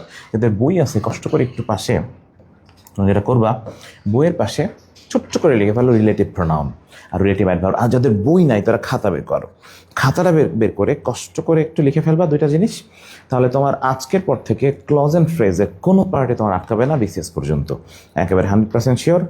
এবং একটু কষ্ট করে, জাস্ট আজকে নেটওয়ার্কের অবস্থা মনে হয় একটু খারাপ, একটু কষ্ট করে দেখে ফেলি আমরা। ওকে, ক্লাসটা খুবই ইফেক্টিভ ছিল, যদিও যাই হোক চেষ্টা করতেছি মোটামুটি। একটু কষ্ট করে দেখো, নেটওয়ার্কে মনে হয় একটু ইস্যুস আছে আজকে। ওকে, রিলেটিভ প্রোনাউন যেটা আমরা সবাই জানি, বাক্যের মাঝখানে যদি থাকে হু, ওকে, অথবা হুজ, ওকে, হু হুজ অথবা হুম, ওকে, অথবা যদি থাকে হুইচ, ওকে, হুইচ অথবা হট অথবা দ্যাট। এই কয়টা ওয়ার্ড যদি বাক্যের মাঝে থাকে তাকে বলা হয় রিলেটিভ প্রোনাউন। একটু কষ্ট করে লিখে ফেলো যে who whose whom, which what that. হ্যাঁ, who whose whom, which what that. Okay, কি বলছি, who whose whom, which what বা দ্যাট। এই ওয়ার্ডগুলোকে ইংলিশে বলা হয় থাকে রিলেটিভ প্রোনাউন। একটু কষ্ট করে লিখে ফেলো, who whose whom, which what বা দ্যাট যদি বাক্যের মাঝে থাকে তখন, ওকে, তখন সেটাকে বলা হয়ে থাকে আমাদের রিলেটিভ প্রোনাউন। কি বলছি, who whose whom, which what বা দ্যাট যদি বাক্যের মাঝে থাকে তখন তাকে বলা হয় ইংলিশে রিলেটিভ প্রোনাউন। ওকে, তাহলে who whose whom, which what বা দ্যাট যদি বাক্যের মাঝে থাকে তাহলে সেটাকে বলা হয় থাকে রিলেটিভ প্রোনাউন। ওকে, আর রিলেটিভ অ্যাডভার্ব হচ্ছে চারটা। ওকে, রিলেটিভ অ্যাডভার্ব হচ্ছে চারটা। একটা হচ্ছে ওয়েন, হ্যাঁ, একটা হচ্ছে ওয়েন অথবা ওয়্যার, ওয়েন ওয়্যার অথবা হাউ এবং হোয়াই। এই চারটাকে বলা হয় থাকে রিলেটিভ অ্যাডভার্ব। ওকে, একটু কষ্ট করে লিখে ফেলো, আমাদের চারটা ওয়ার্ড হচ্ছে রিলেটিভ অ্যাডভার্ব। একটা হচ্ছে ওয়েন, ওয়্যার, হাউ বা হোয়াই। হ্যাঁ, ওয়েন, হোয়্যার, হাউ বা হোয়াই। কি বলছি, ওয়েন, হোয়্যার, হাউ বা হোয়াই যদি বাক্যে এই চারটা ওয়ার্ড থাকে তখন সেটাকে বলা হয় থাকে রিলেটিভ অ্যাডভার্ব। ওকে, তাহলে দুটো জিনিস একটু কষ্ট করে লিখে ফেলো, একটা হচ্ছে রিলেটিভ প্রোনাউন, একটা হচ্ছে রিলেটিভ অ্যাডভার্ব। ওকে, তাহমিদ ভাইয়া সালাম দিয়েছেন, ওয়ালাইকুম আসসালাম ভাইয়া। তো যেটা করবা, রিলেটিভ অ্যাডভার্ব হচ্ছে ওয়েন, হোয়্যার, হাউ বা হোয়াই। হ্যাঁ, এই চারটা ওয়ার্ডকে বলা হয় থাকে রিলেটিভ অ্যাডভার্ব। ওকে, এবার একটা মজার জিনিস শেখাচ্ছি। ওকে ওকে, আমাদের একটু নেটওয়ার্ক ইস্যুস আছে, কষ্ট করে দেখে ফেলো, কারণ আমাদের মেইনলি যে প্রবলেমটা সেটা হচ্ছে আমাদের আজকের ক্লাসটা খুব ইফেক্টিভ ছিল। যদি আমরা নেটওয়ার্ক ইস্যুস না থাকতো তাহলে মোটামুটি তো আমাদের ঝামেলা হতো না। তো আশা করি মনে হয় আমি রিপিট করতেছি, সমস্যা নাই ইনশাআল্লাহ। চলে আসো সেটা হচ্ছে রিলেটিভ প্রোনাউন এবং রিলেটিভ অ্যাডভার্ব হচ্ছে এই ওয়ার্ডগুলো। ওকে, যেটা করবা এটা হচ্ছে এদের আগে যদি কখনো নাউন বা প্রোনাউন থাকে, হ্যাঁ, ব্যাপারটা এরকম, রিলেটিভ প্রোনাউন ওকে অথবা রিলেটিভ অ্যাডভার্ব। ওকে, রিলেটিভ অ্যাডভার্ব, এদের আগে যদি কখনো নাউন অথবা প্রোনাউন থাকে, এদের আগে যদি কখনো নাউন বা প্রোনাউন থাকে, সেই ক্লজকে ইংলিশে বলে অ্যাডভার্বিয়াল ক্লজ, অ্যাডজেক্টিভ ক্লজ। সেটাকে নর্মালি ইংলিশে অ্যাডজেক্টিভ ক্লজ দেওয়া যাবে। কি বলছি?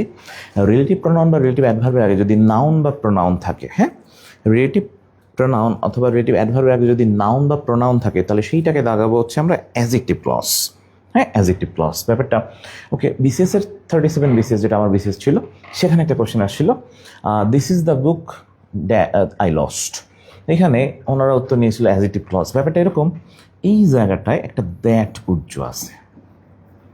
ওকে, তাহলে একটু আগে বলছিলাম যদি কখনো আমাদের থাকে হু, হুজ, হুম, হুইচ, হট বা দ্যাট, অথবা ওয়েন, হোয়ার, হাউ বা ওয়াই, এই ওয়ার্ডগুলোর আগে যদি কখনো নাউন বা প্রোনাউন থাকে, তাহলে সেইটাকে আমরা কি দাগাবো? সেইটাকে দাগাবো হচ্ছে অ্যাডজেক্টিভ ক্লজ। ব্যাপারটা ক্লিয়ার কিনা? ওকে, এই বাক্যটাতে দ্যাটটা হচ্ছে উজ্জ্ব আছে, তাহলে দ্যাটের আগে হচ্ছে আমাদের নাউন বা প্রোনাউন। এই যে দা বুক হচ্ছে আমাদের নাউন, তার মানে এই ক্লজটার নাম হচ্ছে অ্যাডজেক্টিভ ক্লজ। ব্যাপারটা ক্লিয়ার কিনা? ক্লিয়ার হলে একটু জানাবে, সাথে সাথে কমেন্টে জানাবে। ওকে, পরেরটা ছিল এমন কোয়েশ্চেন, যেটা ছিল হচ্ছে the girl who was dressed in green. Okay, খেয়াল করছো কি না? আমাদের হু দেওয়া আছে, হু এর আগে দেওয়া আছে দ্য গার্ল, তার মানে একটু আগে বলছি এটার নাম হলো তাহলে অ্যাডজেক্টিভ ক্লজ। ওকে, প্রত্যেকে জানিয়ে ফেলো ব্যাপারটা ক্লিয়ার কিনা, অ্যাডজেক্টিভ ক্লজের বিষয়ে বুঝছো কিনা। ফ্রেজটাও বলে যায় একবারে, ফ্রেজটা হচ্ছে খুবই ইজি, মডিফায়ার্সে তোমরা পড়ছো, that women with a veil. Okay, খেয়াল রাখবে যদি আমাদের প্রিপোজিশন দিয়ে শুরু, নাউন দিয়ে শেষ, এবং এইটা যদি কখনো সাবজেক্টকে মডিফাই করে, সাবজেক্টের বিষয়ে যদি এক্সট্রা ইনফরমেশন দেয়, তখন সেটাকে বলবো হচ্ছে adjective clause. That women with a veil শুরু হয়েছে প্রিপোজিশন, শেষ হয়েছে নাউন দিয়ে, এবং এই দ্যাট ওমেন ব্যতীত এই ক্লজে কোনো অর্থ হয় না, তার মানে এটা হচ্ছে, এই ফ্রেজে কোনো অর্থ হয় না, তার মানে এটার নাম হচ্ছে আমাদের, যদি বলি এটা হলো তোমার অ্যাডজেক্টিভ ফ্রেজ। ওকে, ব্যাপারটা ক্লিয়ার কিনা? ওকে, the girl in green. Okay, খেয়াল করছো কিনা? এখানেও কিন্তু সেম, ইন দিয়ে শুরু, গ্রিন দিয়ে শেষ, নাউন দিয়ে আমার শেষ এবং প্রিপোজিশন দিয়ে শুরু। এবং আমরা যদি ইন গ্রিন এই কথাটা 20 বার বলেছিলাম, দ্য গার্ল যদি না বলি তাহলে কিন্তু কোনো বাক্য হয় না, তার মানে শিওর এই ফ্রেজটা হচ্ছে আমাদের অ্যাডজেক্টিভ ফ্রেজ। ওকে, তাহলে বিষয়টা ক্লিয়ার কিনা একটু দেখে ফেলো।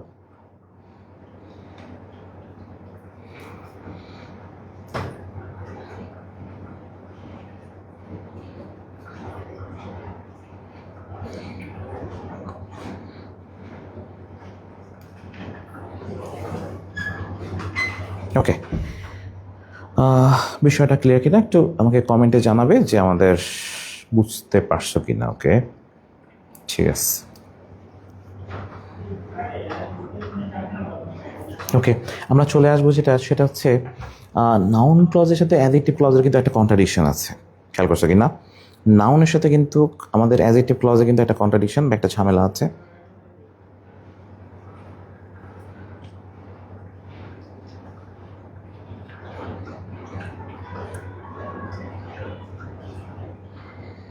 ওকে, আমাদের কমেন্ট একটু সবাই একটু জানাবে আমাকে যে আমাদের পুরোপুরি ক্লিয়ার কি না, একটু কমেন্টে জানাবে, আমি কমেন্ট সেকশনে দেখি। ওকে, তো সাফা ইসলাম লিখেছো ক্লিয়ার, শারমিন স্বর্ণা লিখছো, স্নেহা লিখছো, ফাতিমা লিখছো। ওকে, প্রত্যেকে একটু আমাকে জানাও যে ব্যাপারটা ক্লিয়ার কি না, হ্যাঁ, এবং কনসেপ্ট ক্লিয়ার কি না। আসো, যেটা সমস্যা সেটা হচ্ছে I know where he lives, I know the place where he lives, কী দাগাবে? দুটা কিন্তু প্রায় একই রকমের। ওকে, একটু আগে বলছিলাম যদি ইট দ্বারা রিপ্লেস হয়, আই নো ইট, তাহলে এইটাকে দাগাবো হচ্ছে noun. Okay okay, I know it, it দ্বারা রিপ্লেস হলে সেটাকে দাগাবে হচ্ছে নাউন। ব্যাপারটা ক্লিয়ার কিনা? ওকে, ইট দ্বারা রিপ্লেস হলে সেটা হয়ে যাবে নাউন ক্লজ। কিন্তু একটুকে বলছিলাম যে আমাদের হোয়ার অথবা হোয়েন বা হাউ বা হোয়াই এদের আগে যদি কখনো থাকে হচ্ছে নাউন বা প্রোনাউন, তখন সেইটাকে দাঁড়াবে হচ্ছে অ্যাডজেক্টিভ ক্লজ। ব্যাপারটা ক্লিয়ার কিনা? যদি রিলেটিভ প্রোনাউন এবং রিলেটিভ অ্যাডভার্ব এদের আগে যদি থাকে হচ্ছে নাউন বা প্রোনাউন, তাহলে সেইটাকে দাঁড়াবে হচ্ছে আমরা অ্যাডজেক্টিভ। হ্যাঁ, ওকে, একটু ক্লিয়ারলি জাস্ট চেষ্টা করো। যদি আমাদের রিলেটিভ প্রোনাউন এবং রিলেটিভ অ্যাডভার্ব এদের আগে যদি কখনো থাকে নাউন বা প্রোনাউন, তাহলে কিন্তু সেটা আমরা দাগাবো হচ্ছে কি ক্লজ, আমরা সেটাকে দাগাবো কিন্তু অ্যাডজেক্টিভ ক্লজ। ওকে, আমি আরেকটা উদাহরণ দিয়ে বলি, যেমন ব্যাপারটা এরকম হতে পারে যে it is I. Okay, it is I, তারপর বললাম হচ্ছে হু এম ইয়োর ফ্রেন্ড। ওকে, এবার খেয়াল করছো কি না, হু এর আগে কিন্তু আই দেওয়া আছে, মানে প্রোনাউন। তখন আমি এই যে পুরো ক্লজটা, এই পুরো ক্লজটাকে দাঁড়াবো কিন্তু অ্যাডজেক্টিভ ক্লজ। তার মানে নাউন বা প্রোনাউন থাকলে সেটা অ্যাডজেক্টিভ, আর ইট দ্বারা রিপ্লেস হলে সেটাকে তুমি দাঁড়াবে হচ্ছে নাউন ক্লজ। আশা করি ব্যাপারটা ক্লিয়ার। ওকে, আমাদের অ্যাডভার্বিয়াল ক্লজ যেটা আছে, অ্যাডভার্বিয়াল ক্লজটা বের করা খুবই ইজি। এটা বের করার জন্য শর্টকাট একটা প্রসেস বলে দিচ্ছি, এইটাও তোমরা খুব সহজে বের করতে পারবা। সেটা হচ্ছে অ্যাডভার্বিয়াল ক্লজ বের করার ক্ষেত্রে আমরা যেটা করব সেটা হচ্ছে চারটা জিনিস তুমি একটু মনে রাখবে। আমাদের ইংলিশে চারটা ইম্পর্টেন্ট জিনিস আছে, সেটা হচ্ছে এম, পি, টি, আর। ওকে, অ্যাডভার্ব কিন্তু 9 প্রকার, কিন্তু প্রধানত হচ্ছে 4 প্রকার। এই 4 প্রকার অ্যাডভার্ব দিয়ে ইংরেজিতে অ্যাডভার্বিয়াল ফ্রেজ এবং ক্লজ বের করা যায় খুব ইজিভাবে। যেমন এম মানে হচ্ছে ম্যানার্স। তুমি হাউ দিয়ে যদি বাক্যের ভার্বের কাছে প্রশ্ন জিজ্ঞেস করো, যে বের হবে সে হচ্ছে ম্যানার্স মানে অ্যাডভার্ব। ওকে, আমরা যদি ওয়্যার দিয়ে প্রশ্ন জিজ্ঞেস করি, যে বের হবে তাকে হচ্ছে বলা হয় প্লেস। ওকে, ওয়েন দিয়ে যদি প্রশ্ন জিজ্ঞেস করো, যাকে বের হবে সে হবে হচ্ছে টাইম। আর ওয়াই দিয়ে প্রশ্ন জিজ্ঞেস করলে যে বের হবে তাকে বলা হবে হচ্ছে রিজন। ওকে, একটু কমেন্ট লিখে ফেলো, এম, পি, টি, আর। প্রত্যেকেই এম, পি, টি এবং আর। ওকে, লিখে ফেলো। মজার একটা জিনিস শেখাই দিচ্ছি, এম, পি, টি এবং আর, এই ব্যাপারটা একটু প্রত্যেকে লিখে ফেলো। Manner, place, time and reason, প্রত্যেকের কমেন্ট চাই। Okay, manner, place, time and reason. Okay, এবার পরীক্ষাতে আসছে 38 বিসিএস, যেটা আমার বিসিএস ছিল, ওখানে আসছিল strike the iron while it is hot. ফার্স্টে খেয়াল করবে এই বাক্যের ভার্ব কোনটা। এই ভার্বের কাছে তুমি যদি কোয়েশ্চেন জিজ্ঞেস করি চারটা জিনিস দিয়ে, হাউ, ওয়্যার, ওয়েন বা ওয়াই, তাহলে যদি কোনো ফ্রেজ জবাব দেয় তাহলে সেটা হয়ে যাবে অ্যাডভার্বিয়াল ফ্রেজ। যদি কোনো ক্লজ জবাব দেয় তখন সেটা হয়ে যাবে অ্যাডভার্বিয়াল ক্লজ। খুবই জিনিস কিন্তু। তো strike the iron while it is hot, আমি যদি এখানে ওয়েন দিয়ে প্রশ্ন জিজ্ঞেস করি তাহলে বের হয়ে যাচ্ছে যে কখন। তার মানে এটার জবাব দিচ্ছে কিন্তু হচ্ছে আমার যে ক্লজটা সেটা হচ্ছে অ্যাডভার্বিয়াল ক্লজ। তারপরে হচ্ছে he is so weak that he can not. মজার একটা বিষয়, সো ডট ডট দ্যাট থাকলেও সেটাকে তুমি অ্যাডভার্বিয়াল ক্লজ দাগাতে পারো, কারণ এখানে হাউ মানে উদ্দেশ্য বোঝায়, কাজের যে উদ্দেশ্য সেটা চলে আসে automatic. Okay, you can be allow if, if থাকলেও তুমি সেটাকে দাগাতে পারবা হচ্ছে আমাদের অ্যাডভার্বিয়াল ক্লজ। কারণ হিসাবটা খেয়াল করছো কি না, ওয়েন, হোয়ার, হাউ বা ওয়াই এর জবাব যে ক্লজ দেয় সেই ক্লজটাই কিন্তু আমাদের নর্মালি অ্যাডভার্বিয়াল ক্লজ। ওকে, তাহলে একটু কষ্ট করে লিখে ফেলো, manner, place, time and reason, এইটা দিয়ে বের হবে যে ক্লজ, সেই ক্লজের নাম হচ্ছে আমাদের অ্যাডভার্বিয়াল ক্লজ। হ্যাঁ, ওকে, এইটা দিয়ে যে ক্লজ বের হবে সেটার নাম হচ্ছে অ্যাডভার্বিয়াল ক্লজ। আমাদের হিসাবটা এরকম, অ্যাডভার্বিয়াল ক্লজ হচ্ছে নর্মালি চারটা জিনিস, দেখতে হচ্ছে ওয়েন, হোয়ার, হাউ বা ওয়াই, এই চারটা দিয়ে ভার্বের কাছে প্রশ্ন জিজ্ঞেস করলে দেখবে একটা ক্লজ বের হয়ে যাচ্ছে, ওই ক্লজটা। এবং একটা মজার বিষয়, ইফ যুক্ত যে সেন্টেন্স আছে সেই সেন্টেন্স তুমি অটোমেটিক্যালি তুমি এটাকে দাঁড়াতে পারবে অ্যাডভার্বিয়াল ক্লজ, এবং এটা নিয়ে কোনো কনফিউশন নাই। ইফ থাকলে, কারণ ইফ হচ্ছে কারণ বোঝায়, যদি বোঝায়। আসো, হি ওয়ার্কড উইথ অল সিনসিয়ারিটি। খেয়াল করছো কিনা, এখানে ভার্বের কাছে যদি প্রশ্ন করি যে সে কেমনভাবে কাজটা করছিল, তাহলে তার জবাব দিচ্ছে উইথ অল সিনসিয়ারিটি। তার মানে কেমনভাবে জবাব, হাউ এর জবাব দিচ্ছে, তার মানে এটা adverbial phrase. We are waiting for the bus, আমরা কেন, ওয়াই এর প্রশ্ন জবাব খুঁজলাম, পেয়ে গেলাম হচ্ছে ফর দ্য বাস, তখন তুমি যেটা পাইলা এটার নাম হলো adverbial phrase. Birds fly in the sky, কোথায়, ওয়ারের জবাব খুঁজলাম, তার জবাব পেয়ে গেলাম হচ্ছে ইন দ্য স্কাই, তার মানে এটা শিওর অ্যাডভার্বিয়াল ফ্রেজ।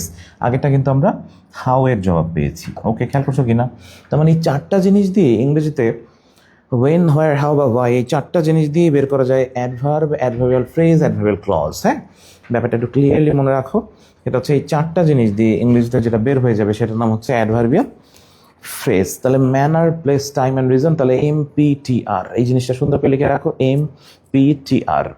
এটা দিয়ে বের হয়ে যাবে হচ্ছে অ্যাডভার্বিয়াল ফ্রেজ এবং ক্লজ দুইটাই। ওকে, চলে আসো সবচেয়ে ঝামেলা একটা ফ্রেজ, প্রিপোজিশনাল ফ্রেজ। এইটা নর্মালি আমাদের পরীক্ষায় রেগুলারলি আসে। ব্যাপারটা এরকম, আমরা মাঝে একটা কোয়েশ্চেন 28তম BCS যেটা ছিল, we were waiting for the bus, এখানে আমাদের যদি বলা হয় প্রিপোজিশন দিয়ে শুরু, নাউন দিয়ে শেষ, এই টাইপের ফ্রেজের সংজ্ঞা হচ্ছে তিনটা। অ্যাডজেক্টিভ ফ্রেজের সংজ্ঞা হচ্ছে, অ্যাডভার্বিয়াল ফ্রেজের সংজ্ঞাও তাই, এবং নাউন ফ্রেজের সংজ্ঞাও, প্রিপোজিশনাল ফ্রেজের সংজ্ঞাও কিন্তু তাই। তো একটা ব্যাপারে এরকম, সেটা হচ্ছে we were waiting for the bus, আমরা কিসের জন্য অপেক্ষা করেছিলাম। ওকে, তো কিসের জন্য, তো কারণবাচক যদি আমরা ওয়াই বলি, ওয়াইয়ের জবাব খুঁজি, তাহলে যে জবাব দেয় তাকে একটু আগে বলছিলাম কিন্তু অ্যাডভার্বিয়াল ফ্রেজ। কিন্তু BCS কোয়েশ্চেনে এটা প্রিপোজিশনাল ফ্রেজ নিয়েছিল উত্তর, এইখানে কিন্তু অ্যাডভার্বিয়াল ফ্রেজ অপশনে ছিল না। তোমরা একটা BCS 28তম BCS পেয়েছিলা। ওকে, ভার্বের কাছে প্রশ্ন জিজ্ঞেস করলে পাচ্ছি অ্যাডভার্ব, কিন্তু অপশনে ছিল না বলে এটাকে তুমি এক জায়গায় পেতে পারো প্রিপোজিশনাল ফ্রেজ উত্তর হিসেবে। বাট এটা পুরনো একটা BCS কোয়েশ্চেন, বাট পরবর্তীতে এটা ঠিক করে দেওয়া হয়েছে, মোটামুটি পরবর্তীতে আমাদের উত্তর হিসেবে নেওয়া হয়। ওকে, প্রিপোজিশনাল ফ্রেজের সংজ্ঞা খুবই ইজি। ওকে, খেয়াল করো ভালো করে, সেটা হচ্ছে প্রিপোজিশন দিয়ে শুরু, প্রিপোজিশন দিয়ে শেষ। যে ফ্রেজের শুরুতে প্রিপোজিশন এবং শেষে প্রিপোজিশন তাকে বলা হয় প্রিপোজিশনাল ফ্রেজ। সংজ্ঞা কিন্তু একেবারে ক্লিয়ার। যে ফ্রেজের শুরুতে প্রিপোজিশন, শেষে প্রিপোজিশন তাকে বলে প্রিপোজিশনাল ফ্রেজ। শুরুতে প্রিপোজিশন এবং শেষে প্রিপোজিশন তাকে ইংলিশে বলা হয় প্রিপোজিশনাল ফ্রেজ। খুব সুন্দর করে লিখে ফেলো, শুরুতে প্রিপোজিশন, শুরু এবং শেষ দেখে তুমি দাগাতে পারবে। ওকে, যে ফ্রেজের শুরুতে প্রিপোজিশন এবং শেষে প্রিপোজিশন তাকে বলা হয় প্রিপোজিশনাল ফ্রেজ। কি বলছি? যে ফ্রেজের শুরুতে প্রিপোজিশন এবং শেষে প্রিপোজিশন তাকে বলা হয় প্রিপোজিশনাল ফ্রেজ। সবাই লিখে ফেলো, যে ফ্রেজের শুরুতে প্রিপোজিশন এবং শেষে প্রিপোজিশন তাকে বলা হয় প্রিপোজিশনাল ফ্রেজ। প্রত্যেকের কমেন্ট চাই, যে ফ্রেজের শুরুতে প্রিপোজিশন এবং শেষে প্রিপোজিশন তাকে বলা হয় থাকে প্রিপোজিশনাল ফ্রেজ। হ্যাঁ, ওকে, তাহলে যে ফ্রেজের শুরুতে প্রিপোজিশন, শেষে প্রিপোজিশন তাকে বলা হবে প্রিপোজিশনাল ফ্রেজ। চলে আসো কয়েকটা কোয়েশ্চেন সলভ করে ফেলি। যেমন অন অ্যাকাউন্ট অফ, শুরু শেষ। ইন লিউ অফ, শুরু শেষ। ইন অ্যাডিশন টু, শুরু শেষ। ইন ফ্রন্ট অফ, শুরু শেষ। ফর দ্য সেক অফ, শুরু শেষ, প্রিপোজিশনাল ফ্রেজ। ওকে, চলে আসো বিগত সালের question. I took biology in lieu of মানে পরিবর্তে, শুরু এবং শেষ, শিওর একটা prepositional phrase. I ate biryani in addition to borhani. Okay, খেয়াল করছো কিনা, শুরু শেষ, prepositional phrase. The only criterion by which you can get admitted into the medical college by dint of hard work, শুরু শেষ। Okay, prepositional phrase. চলে আসো পরের কোয়েশ্চেনটা ছিল Raihan stood in front of me, শুরু শেষ। ওকে, ক্লিয়ার কিনা? BCS কোয়েশ্চেন আর ইউ কোয়েশ্চেন সব কিন্তু আমাদের মিলে গেছে। তার মানে শুরুতে প্রিপোজিশন, শেষে প্রিপোজিশন মানে হচ্ছে প্রিপোজিশনাল ফ্রেজ। ব্যাপারটা ক্লিয়ার কিনা? প্রত্যেকে লিখে ফেলো, শুরু শেষ দেখে দাগানো যাবে প্রিপোজিশনাল ফ্রেজ, কোনো কনফিউশন নাই, 100% শিওর তোমার সবগুলো কোয়েশ্চেন মিলে যাবে। ওকে, তাহলে শুরু এবং শেষ দেখে তুমি দাগাচ্ছ প্রিপোজিশনাল ফ্রেজ। ওকে, চলে আসো মিনি টেস্ট। ওকে, আমরা মিনি টেস্টে চলে আসবো। মিনি টেস্টে যেটা করবা সেটা হচ্ছে এইটার আনসারগুলো তোমরা দেওয়ার ট্রাই করবা কোনটা কি ফ্রেজ। হ্যাঁ, আমরা মোটামুটি ফ্রেজ শেষ করেছি, এবার আমাদের মিনি টেস্ট। এটা আমাদের ইম্পর্টেন্ট কোয়েশ্চেন হিসেবে আমাদের বইয়ের সাথে অ্যাটাচ করে দেওয়া আছে।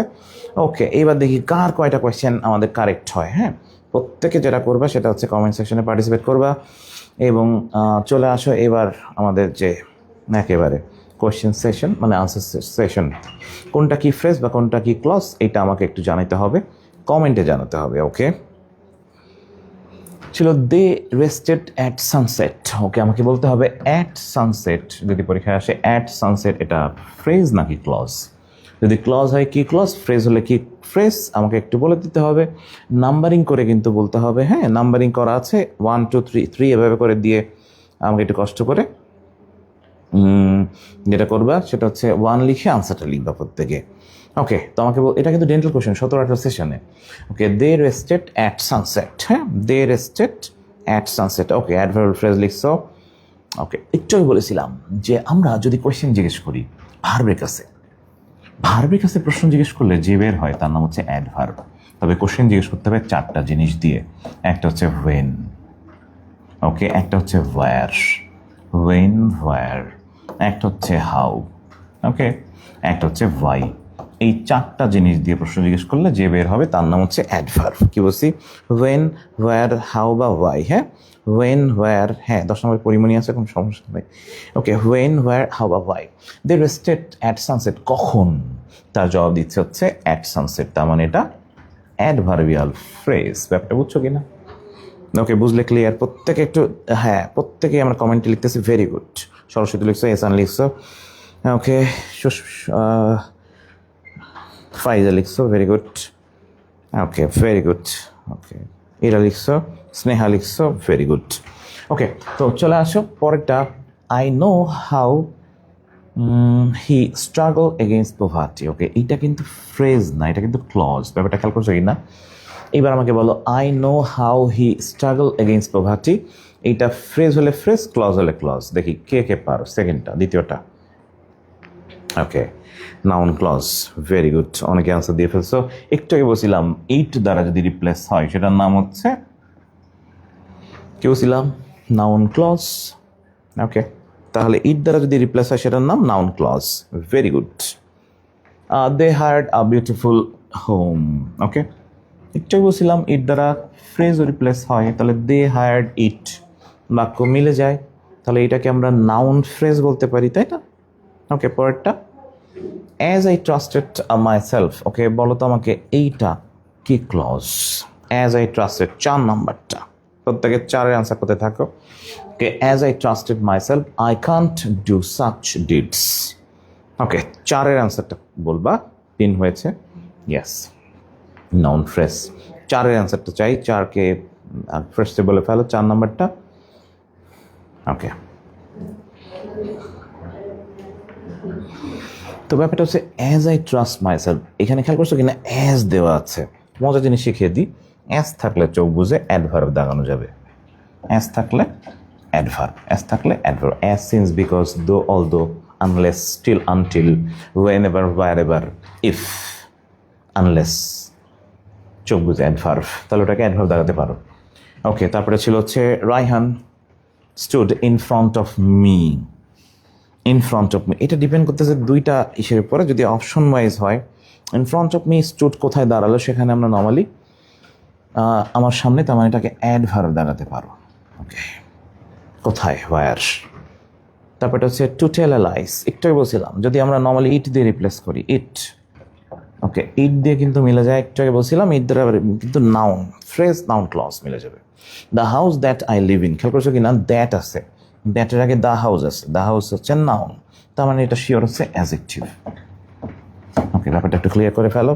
We play football in the ground. Okay, in the playground preposition দিয়ে শুরু, নাউন দিয়ে শেষ। Okay, we play football in the playground, তার মানে এইটাকে আমরা প্রিপোজিশনাল ফ্রেজ হিসেবে দাঁড়াচ্ছি। ওকে, প্রিপোজিশন দিয়ে শুরু, নাউন দিয়ে শেষ। প্রিপোজিশনাল ফ্রেজে কিন্তু আরেকটা সংজ্ঞা আছে, প্রিপোজিশন দিয়ে শুরু, নাউন দিয়ে শেষ। ওইটাকে আমরা প্রিপোজিশনাল ফ্রেজ হিসেবেও দাগাতে পারবো, এবং এটাতে অপশন হিসেবে ওটা ছিল। ওকে, চলে আসো পরের কোয়েশ্চেনটা। Okay, qualifying in the admission test is very tough. খেয়াল করছো কি না? যদি এটার নিচে ইট বসাই, তাহলে ইট ইজ ভেরি টাফ। ইট দ্বারা রিপ্লেস হলে সেটাকে কি বলছিলাম? নাউন ফ্রেজ বলছিলাম, নাউন ক্লজ বলছিলাম। তার মানে এটাকে কিন্তু তুমি নাউন হিসেবে দাগাতে পারতেছো। ওকে, তারপরটা পরিমণি হু। খেয়াল করছো কিনা পরিমণি আছে আমাদের, তো হু আছে, হু এর আগে যদি থাকে নাউন, একটু আগে বলছিলাম, সেইটাকে কিন্তু আমরা দাগাবো হচ্ছে অ্যাডজেক্টিভ। ওকে, ব্যাপারটা ক্লিয়ার কিনা? একটু আগে বলছিলাম যদি কখনো রিলেটিভ প্রোনাউন এবং রিলেটিভ অ্যাডভার্ব, হ্যাঁ, এদের আগে যদি কখনো নাউন বা প্রোনাউন থাকে, এদের আগে যদি নাউন বা প্রোনাউন থাকে, সেটাকে তুমি অ্যাডজেক্টিভ দাগাবে, there is no confusion. Okay, তাহলে রিলেটিভ প্রোনাউন বা রিলেটিভ অ্যাডভার্ব এদের আগে নাউন বা প্রোনাউন থাকলে সেটার নাম হলো অ্যাডজেক্টিভ সোজা হিসাবে। ওকে, ডু দ্য ওয়ার্ক অ্যাজ থাকলে বলছিলাম অ্যাডভার্ব, অ্যাজ থাকলে চোখ বুঝে অ্যাডভার্ব, অন্য কিছু দেখার দরকারই নাই। I know the reason, why আছে, ওয়াইয়ের আগে কি আছে? দ্য রিজন, নাউন, তার মানে শিওর একটা অ্যাডজেক্টিভ, 100% শিওর। আসো, হি বট আ রিং মেড অফ গোল্ড। ওকে, কি রিং, মানে আমাদের যদি সাবজেক্টকে মডিফাই করে, বলছিলাম অ্যাডজেক্টিভ, সাবজেক্টকে যদি মডিফাই করে তাহলে সেটা সাবজেক্ট সম্পর্কে এক্সট্রা ইনফরমেশন দিলে সেটাই হচ্ছে adjective. Okay, made of gold কিসের দ্বারা তৈরি? কি, রিংটা, তার মানে এটা অ্যাডজেক্টিভ। আচ্ছা, he took wine in addition to Pepsi. Okay, wine. Okay, he took wine. তো এখানে যেটা করবা সেটা হচ্ছে ইন এডিশন টু। খেয়াল করছো কি না? প্রিপোজিশন দিয়ে শুরু, নাউন দিয়ে শেষ। তার মানে এটাকে প্রিপোজিশনাল ফ্রেজ দাগালে কোনো সমস্যা নাই। Okay, he ran with great speed. Okay, কেমন ভাবে হাবে জব দিচ্ছে, তার মানে শিওর এটা অ্যাডভার্ব। ওকে, ব্যাপারটা ক্লিয়ার কিনা? ওকে, আমরা এটা পড়ে ফেলছি, এই জন্য আমরা একটু দ্রুত মিলাচ্ছি। Writing a diary is very, okay খেয়াল করছো কিনা, এটাতে যদি ইট দিয়ে বসাই দাও, okay it is a very good practice. It দ্বারা মিলে গেলে সেটা নাউন, ইট দ্বারা মিলে গেলে সেটা নাউন, যদি ইট দ্বারা মিলে সেটা নাউন। কি বলছি? সাবজেক্ট ভার্ব থাকলে ক্লজ, না থাকলে ফ্রেজ, সোজা হিসাব। Okay, he is a man to depend on. Okay, preposition দিয়ে শুরু, প্রিপোজিশন দিয়ে শেষ। ওকে, প্রিপোজিশন দিয়ে শুরু, প্রিপোজিশন দিয়ে শেষ হলে কি বলছিলাম? 17 নম্বরে আনসারটা যেমন সবাই লিখবা 17। ওকে, যদি প্রিপোজিশন দিয়ে শুরু হয়, প্রিপোজিশন দিয়ে যদি শেষ হয়, তাহলে সেটাকে কি লিখেছিলাম? 17 আনসারটা করে ফেলো সবাই। ওকে, 18 নম্বরটা, 18 নম্বরে ছিল his dream that he will be a BCS cadre. Okay, খেয়াল করছো কিনা, এখানে দ্যাট আছে, দ্যাটের আগে কি আছে? দ্যাটের আগে কিন্তু হিজ ড্রিম আছে, তার মানে এটা শিওর অ্যাডজেক্টিভ। ওকে, এই হচ্ছে থিওরি। একটু আগে যা বললাম, ইট দ্বারা যদি রিপ্লেস হয় সেটা নাউন, যদি ওয়েন, হোয়ার, হাউ বা ওয়াই থাকে এবং তার আগে যদি নাউন বা প্রোনাউন থাকে তাহলে সেটা অ্যাডজেক্টিভ, ভার্বকে মডিফাই করলে সেটা অ্যাডভার্ব। তবে নর্মালি হোয়েন, হোয়ার, হাউ বা ওয়াই এর জবাব যদি ভার্বের কাছে পাও তাহলে সেটা হয়ে যাবে তোমার অ্যাডভার্বিয়াল ফ্রেজ বা ক্লজ। ওকে, সো অ্যাডভার্বিয়াল ফ্রেজ বা ক্লজ ক্লিয়ার। ওকে, চলে আসো মিনি টেস্টের যেটা আমরা বললাম সেটা উত্তর আমরা করেছি, সলভ করে ফেলছি। আমাদের ইংলিশে প্রায় কয়েকটা ভার্ব ঘোলায়, যার ভিতরে লাই, লে, হ্যাঁ প্রচুর পরিমাণে কোয়েশ্চেন কিন্তু এখান থেকে আসে। যেমন আমরা সবাই জানি লাই, লে, লেইন কিন্তু, হ্যাঁ ওকে, লাই যদি সেটা শোয়া বা বিশ্রাম নেওয়া হয় তাহলে সেটা লে বা লেইন। যদি মিথ্যা বলা হয় সেটা লাইট এবং লাইট। ওকে, আর যদি লে রাখা হয় তাহলে সেটা লেইড এবং লেইট। যদি বলা হয় ডিম দেওয়া, মনে করো তুমি ডিম দিচ্ছ, ও তুমি তো ডিম দিবা না, তো সেটা যদি হয় তাহলে সেটা লেইট এবং লেইট, মনে করো হাঁস মুরগি দিচ্ছে যেটা। ওকে, খেয়াল করছো কি না, লাই এবং লে মিনিং কিন্তু আলাদা, হ্যাঁ ওকে। তাহলে আবার বলি, লাই থেকে হয় যেটা আমরা যদি শোয়া বা বিশ্রাম নেওয়া বুঝি তাহলে সেটা লে এবং লেইন। যদি হয় লাই মিথ্যা বলা, সেটা লাইট এবং লাইট। যদি লে হয় সেখান থেকে হয় লেইট এবং লেইট, আর যদি হয় লে ডিম দেওয়া সেটা হচ্ছে লেইট লেইট। ওকে, চলে আসবো কোয়েশ্চেন সেশনে। আমাদের এখান থেকে কোয়েশ্চেন এসে কয়েকবার, এবং আমরা যদি এভাবে বলি, খেয়াল করো, যদি বলা হয় I laid the book on the table. Okay, এখানে লাইট লিখছে কিন্তু লাইট কিন্তু লাই থেকে আসছে, রাখা ইংরেজি হচ্ছে লেইট, তার মানে এটা incorrect. He laid down to rest, খেয়াল করছো কি না, লেইড ডাউন, লে ডাউন কিন্তু রেস্টের জন্য সেটা সাহিত্য। ওকে, দ্য হেন হ্যাজ লেইন হবে না কিন্তু, এটা কিন্তু হবে লেইড, খেয়াল করছো কি না। ওকে, চলে আসবো কুইজ সেশনে। আসো এবার তোমরা আনসার করবা।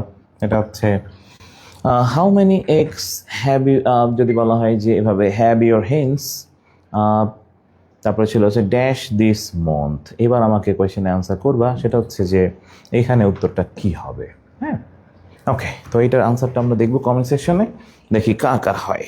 ওকে, চলে আসো।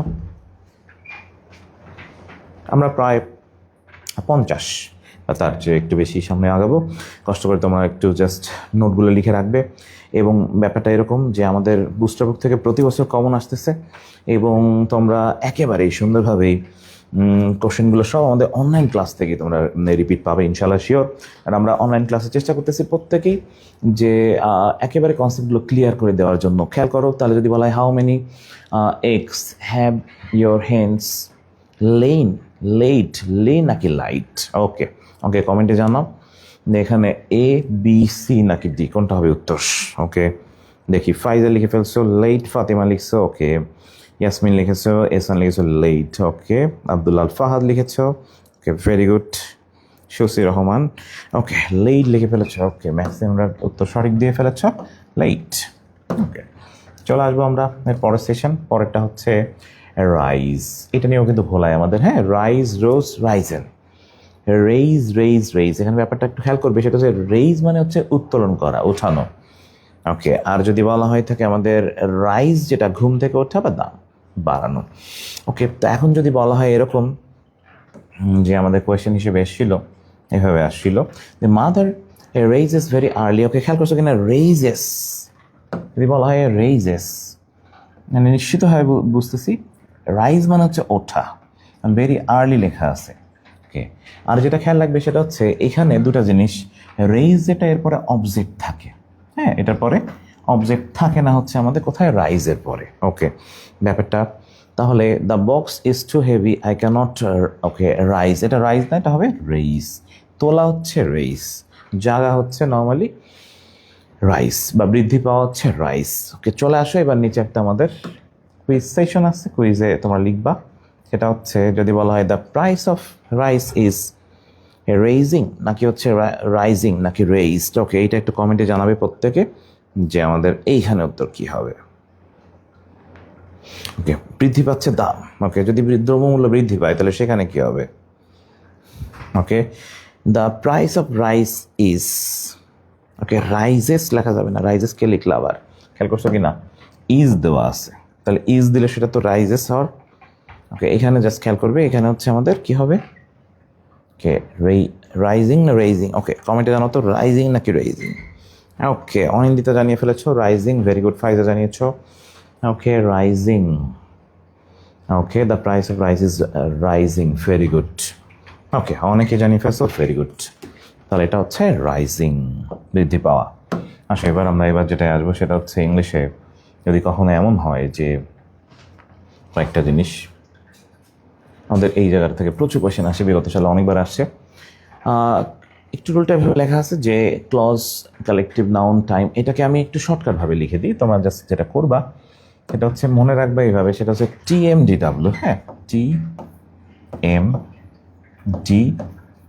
সুন্দর করে লিখে ফেলো TMDW। হ্যাঁ, TMDW। ওকে, প্রত্যেকে লিখে ফেলো TMDW। হ্যাঁ, TMDW। যদি কখনো থাকে হচ্ছে টাইম থাকে, ইংলিশ সেন্টেন্সে মনে করো তুমি পেয়েছো টাইম। ওকে, যদি পাও হচ্ছে মানি। হ্যাঁ, টাইম মানি, টাইম মানি। অথবা যদি পাও distance, time money distance. Okay, and weight. Okay, and weight, WEIGHT, weight. চারটা জিনিস কি বলছি, TMDW। হ্যাঁ, টাইম মানি ডিস্টেন্স ওয়েট। এই চারটা জিনিস যদি বাক্যে থাকে এবং এরা যদি একক বোঝায়, এবং এই জিনিসটা যদি একক বোঝায়, তখন ভার্বটা হয় সিঙ্গুলার। সুন্দর করে লিখে ফেলো TMDW। হ্যাঁ, TMDW, time, distance, money and weight. Okay, time, money, distance, weight, প্রত্যেকে লিখে ফেলো TMDW। TMDW, প্রত্যেকে লিখে ফেলো TMDW। কমেন্টে লিখে ফেলো TMDW। হ্যাঁ, time, money, distance and weight, এরা যদি বাক্যের কোনো সাবজেক্ট হিসেবে বসে এবং এরা যদি একক বসে, তখন ভার্বটা হবে সিঙ্গুলার। হ্যাঁ, তখন ভার্ব লিখবো সিঙ্গুলার। খেয়াল করছো? ওকে, যেমন এছাড়া বইয়ের নাম, দেশের নাম, এগুলো সিঙ্গুলার। ব্যাপারটা যেন মনে থাকে, বইয়ের নাম, দেশের নাম, কোম্পানির নাম, এগুলো সিঙ্গুলার। ওকে, তাহলে আবার বলি TMDW মানে time, money, distance and weight, প্রত্যেকে লিখে ফেলো। ওকে, আর বইয়ের নাম যদি পাও, যদি কখনো পাও বইয়ের নাম যদি হয় সেটা সিঙ্গুলার, দেশের নাম যদি হয় সেটা সিঙ্গুলার হবে, কোম্পানির নাম যদি পাও তাহলে সেটাও সিঙ্গুলার। বই, দেশ, কোম্পানি, অর্গানাইজেশন, এগুলোর ক্ষেত্রে সিঙ্গুলার ভার্ব হিসেবে দেওয়া হয়। যেমন অ্যারাবিয়ান নাইটস, ছোট্টবেলা আলিফ লালা দেখছি আমরা সবাই, তো আলিফ লালার ইংরেজি নাম হচ্ছে অ্যারাবিয়ান নাইটস। তাহলে বইয়ের নাম ভার্ব হবে সিঙ্গুলার। প্রচুর আসে কিন্তু কারেকশন, বিগত যদি 22 বছর বলি তাহলে অনেকগুলো কারেকশন আমাদের এসছে।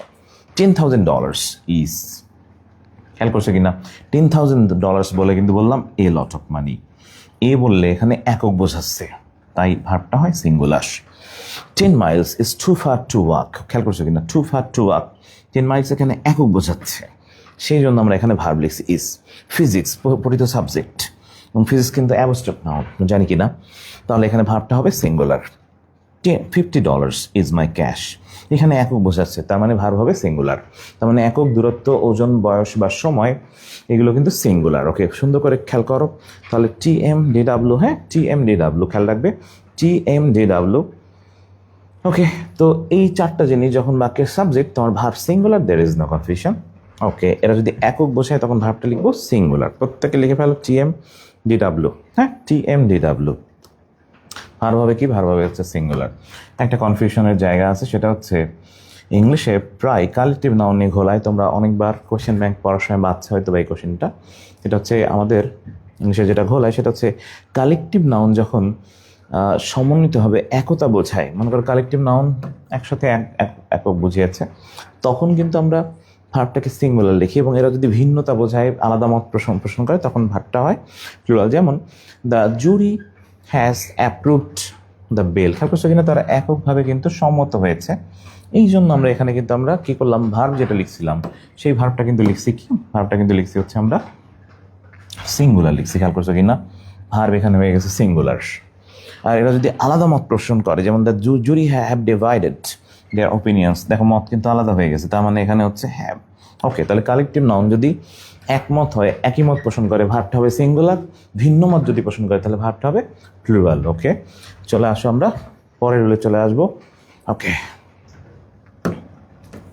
পরে যে রুলটা সেটা হচ্ছে ইংলিশে কনফিউজিং কয়েকটা প্রোনাউন আছে, যে প্রোনাউনগুলো যদি সাবজেক্ট হিসেবে বসে তখন তুমি কোয়েশ্চেনের আনসার কীভাবে করবা, মাঝে মাঝে এখানে এটা ঘোলাতে পারে। হ্যাঁ, ওকে, প্রচুর কনফিউজিং কোয়েশ্চেনটা, এবং এইটা মনে রাখার একটা শর্টকাট বুদ্ধি আছে, এটা আমাদের রুল নাম্বার 50। ওকে, রুল নাম্বার 50-তে যেটা করবা সেটা হচ্ছে কাজ করতে পারো, এগুলো এলোমেলো করা আছে, এটাকে যদি একসাথে করি তাহলে সেটা হয় হচ্ছে সানি, হয় এস, তারপরে এ, তারপরে হয় এন, তারপরে হয় ই। হ্যাঁ, সানি, জাস্ট খেয়াল রাখবে SANE, কি বলছি, SAN এবং ই। বাকি যদি সানি অর্থাৎ এই প্রোনাউনগুলো থাকে, এখানে এস বলতে কাকে বুঝিয়েছি, আমি এস বলতে বুঝিয়েছি হচ্ছে সাম, এ মানে হলো এনি, এন মানে হলো নো, আর ই মানে হলো এভরি। ওকে, একটু লিখে ফেলো, সানি প্রত্যেকে কমেন্টে লিখে ফেলো সাম, এনি, নো বা এভরি। হ্যাঁ, সাম, এনি, নো বা এভরি, প্রত্যেকে একটু কমেন্টে লিখে ফেলো সাম, এভরি, নো বা। ওকে, তো সাম এগুলো নিউমোনিক দিয়ে না পড়লে তুমি ডিরেক্ট মনে রাখতে পারবা না। হ্যাঁ, বিষয়টা হচ্ছে যে এটা একবারে তুমি মনে রাখতে চাইলে অনেকগুলো রুলস হয়ে যাবে, তাতে হয়ে যাবে রাইট ফর্মস অফ ভার্বে প্রায় 142টা রুল হয়ে যাবে। জাস্ট এটা ছাড়া উপায় নেই, এখন নিউমোনিকে পড়া লাগবেই, উপায় নেই, কারণ না হলে তোমার মনে থাকবেই না। তুমি এটা 12টা একবারে তুমি মনে রাখতে চাইলে রাখো, কোনো সমস্যা নেই। যার নিউমোনিক ভালো লাগবে না সে ডিরেক্ট পড়ো, I have no complain, no problem. কিন্তু এটা নিউমোনিক ছাড়া হয় না। আমি নিজে বিসিএস পর্যন্ত এটা ট্রাই করে দেখেছি যে আমার একেবারে কোথাও ঘোলাই নাই। তাহলে সাম, এনি, নো বা এভরি। ওকে, খেয়াল রাখবে এদের সাথে যদি যোগ হয় বডি, কি যোগ হয়, বডি। ওকে, অথবা হচ্ছে ওয়ান, অথবা থিং, কি বলছি, বডি, ওয়ান বা থিং। ওকে, যদি কখনো যোগ হয় সাম, এনি, নো বা এভরির সাথে, যে বডি, ওয়ান বা থিং। ওকে, যার ব্রেন অনেক ভালো তাকে নিয়ে আমাদের কোনো কমপ্লেইন নাই, তুমি তোমার ডিরেক্টভাবে পড়ো, I have no complain. But আমাদের মতো যারা অ্যাভারেজ ব্রেনের, তারা just you can apply this process, 100% BCS পর্যন্ত কাজে দিবে। অ্যাডমিশন টেস্ট তো দূর কি বাত। ওকে, 100% শিওর তোমার এই প্রসেসে দ্রুত মুখস্থ হয়ে যাবে। ওকে, কারণ এইগুলো আমাদের মাস্টার বলে যে একটা বই আছে বাজারে, একটা বিশাল বড় একটা বই আছে ইংরেজি, যেটা আমরা স্কিপ করে যাই সবসময়, আমরা কিন্তু মেড ইংলিশ দিয়ে পড়াচ্ছি। আমি নিজেও আমার পার্সোনাল ব্যাচে মেড ইংলিশ থেকে পড়াই। দেখা যাচ্ছে যে রাইট ফর্মস অফ ভার্বের প্র্যাকটিস আছে 1200। হ্যাঁ, এই রুলগুলো 1200টার মতো হচ্ছে আমাদের এমসিকিউ দেওয়া আছে একটা বইতে, আমরা বইটা স্কিপ করে যাচ্ছি, এবং আমরা নর্মালি হচ্ছে বইটা স্কিপই করি ম্যাক্সিমাম টাইম। তো এই যে রুলগুলো ভেঙে ভেঙে দেওয়া আছে ওখানে, জাস্ট একবারে জাস্ট আমাদের যে বুস্টার বুকে এক জায়গায় করে দিয়েছিলাম আমরা, ওটাকে আরও শর্টকাটভাবে মনে রাখা যায় এইভাবে, সাম, এনি, নো বা এভরি। খেয়াল করো, সামবডি, এনিবডি, নোবডি, এভরিবডি। অথবা যদি এইভাবে বলি যে আমরা ওয়ান দিয়ে যদি যোগ করো, someone, anyone, no one, everyone, something, anything, nothing বা এভরিথিং। এদের পরে যখন ভার্ব বসবে তখন ভার্বটা হবে সিঙ্গুলার। ওকে, তাহলে ব্যাপারটা এরকম, যদি বলা হয় এভরিবডি হ্যাভ নাকি হ্যাজ, হ্যাজ হচ্ছে সিঙ্গুলার। এভরিথিং হ্যাভ নাকি has, has singular. Somebody have নাকি has, has singular. Nobody have নাকি হ্যাজ, হ্যাজ সিঙ্গুলার। দেখো কত ইজিলি মনে রাখা গেল। তুমি যদি সলিডভাবে পড়তে যাও, এই 12টাই তোমার মনে থাকবে না। ওকে, দেখা যাবে তোমার 12বার পড়া লাগবে। পড়াটা তো কমিয়ে নিয়ে আসতে হবে, পড়াটাকে এক্সাজারেট করে বৃদ্ধি করার কোনো সুযোগই নেই। এবছর টাইম খুবই কম। যারা এগুলো আউলফাল কথাবার্তা বলে তারা আসলে নিজেরা বোকার সঙ্গে বসবাস করতেছে। ওকে, জাস্ট শর্টকাট প্রসেসরে ইংরেজি দাগালে কোশ্চেন মিলাইতে পারবা না শিওর। 30 সেকেন্ড পাবা একটা কোয়েশ্চেন দাগানোর, 33 সেকেন্ড হচ্ছে ওয়েমারে দাগানোর। You should apply this process, absolutely apply করতেই হবে, নাহলে সলিডভাবে তুমি পড়ে এবার মনে রাখতে পারবা না। গত বছর ছিল 4.5 মাসের অ্যাডমিশন সেশন ছিল, এবার তো খুবই কম সময়টা। ওকে, সো এই হচ্ছে মোটামুটি আমাদের অলমোস্ট রুলসের ব্যাপার। অনেকেই আমাকে একটা জিনিস শেয়ার করে, সেটা হচ্ছে যে ইংরেজিতে ভোকাবুলারি যে পার্টটা আছে, এই ভোকাবুলারি পার্টটা আমাদের অনেকের মনে থাকে না।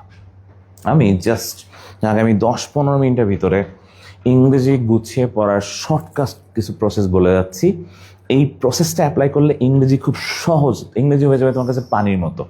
33 সেকেন্ডে তুমি 20 সেকেন্ডে কোয়েশ্চেন পড়ে, বাকি যদি বলা হয় যে 13 সেকেন্ড তুমি কোয়েশ্চেন দাগাতে পারবা যদি তুমি আমার এই প্রসেস ফলো করো।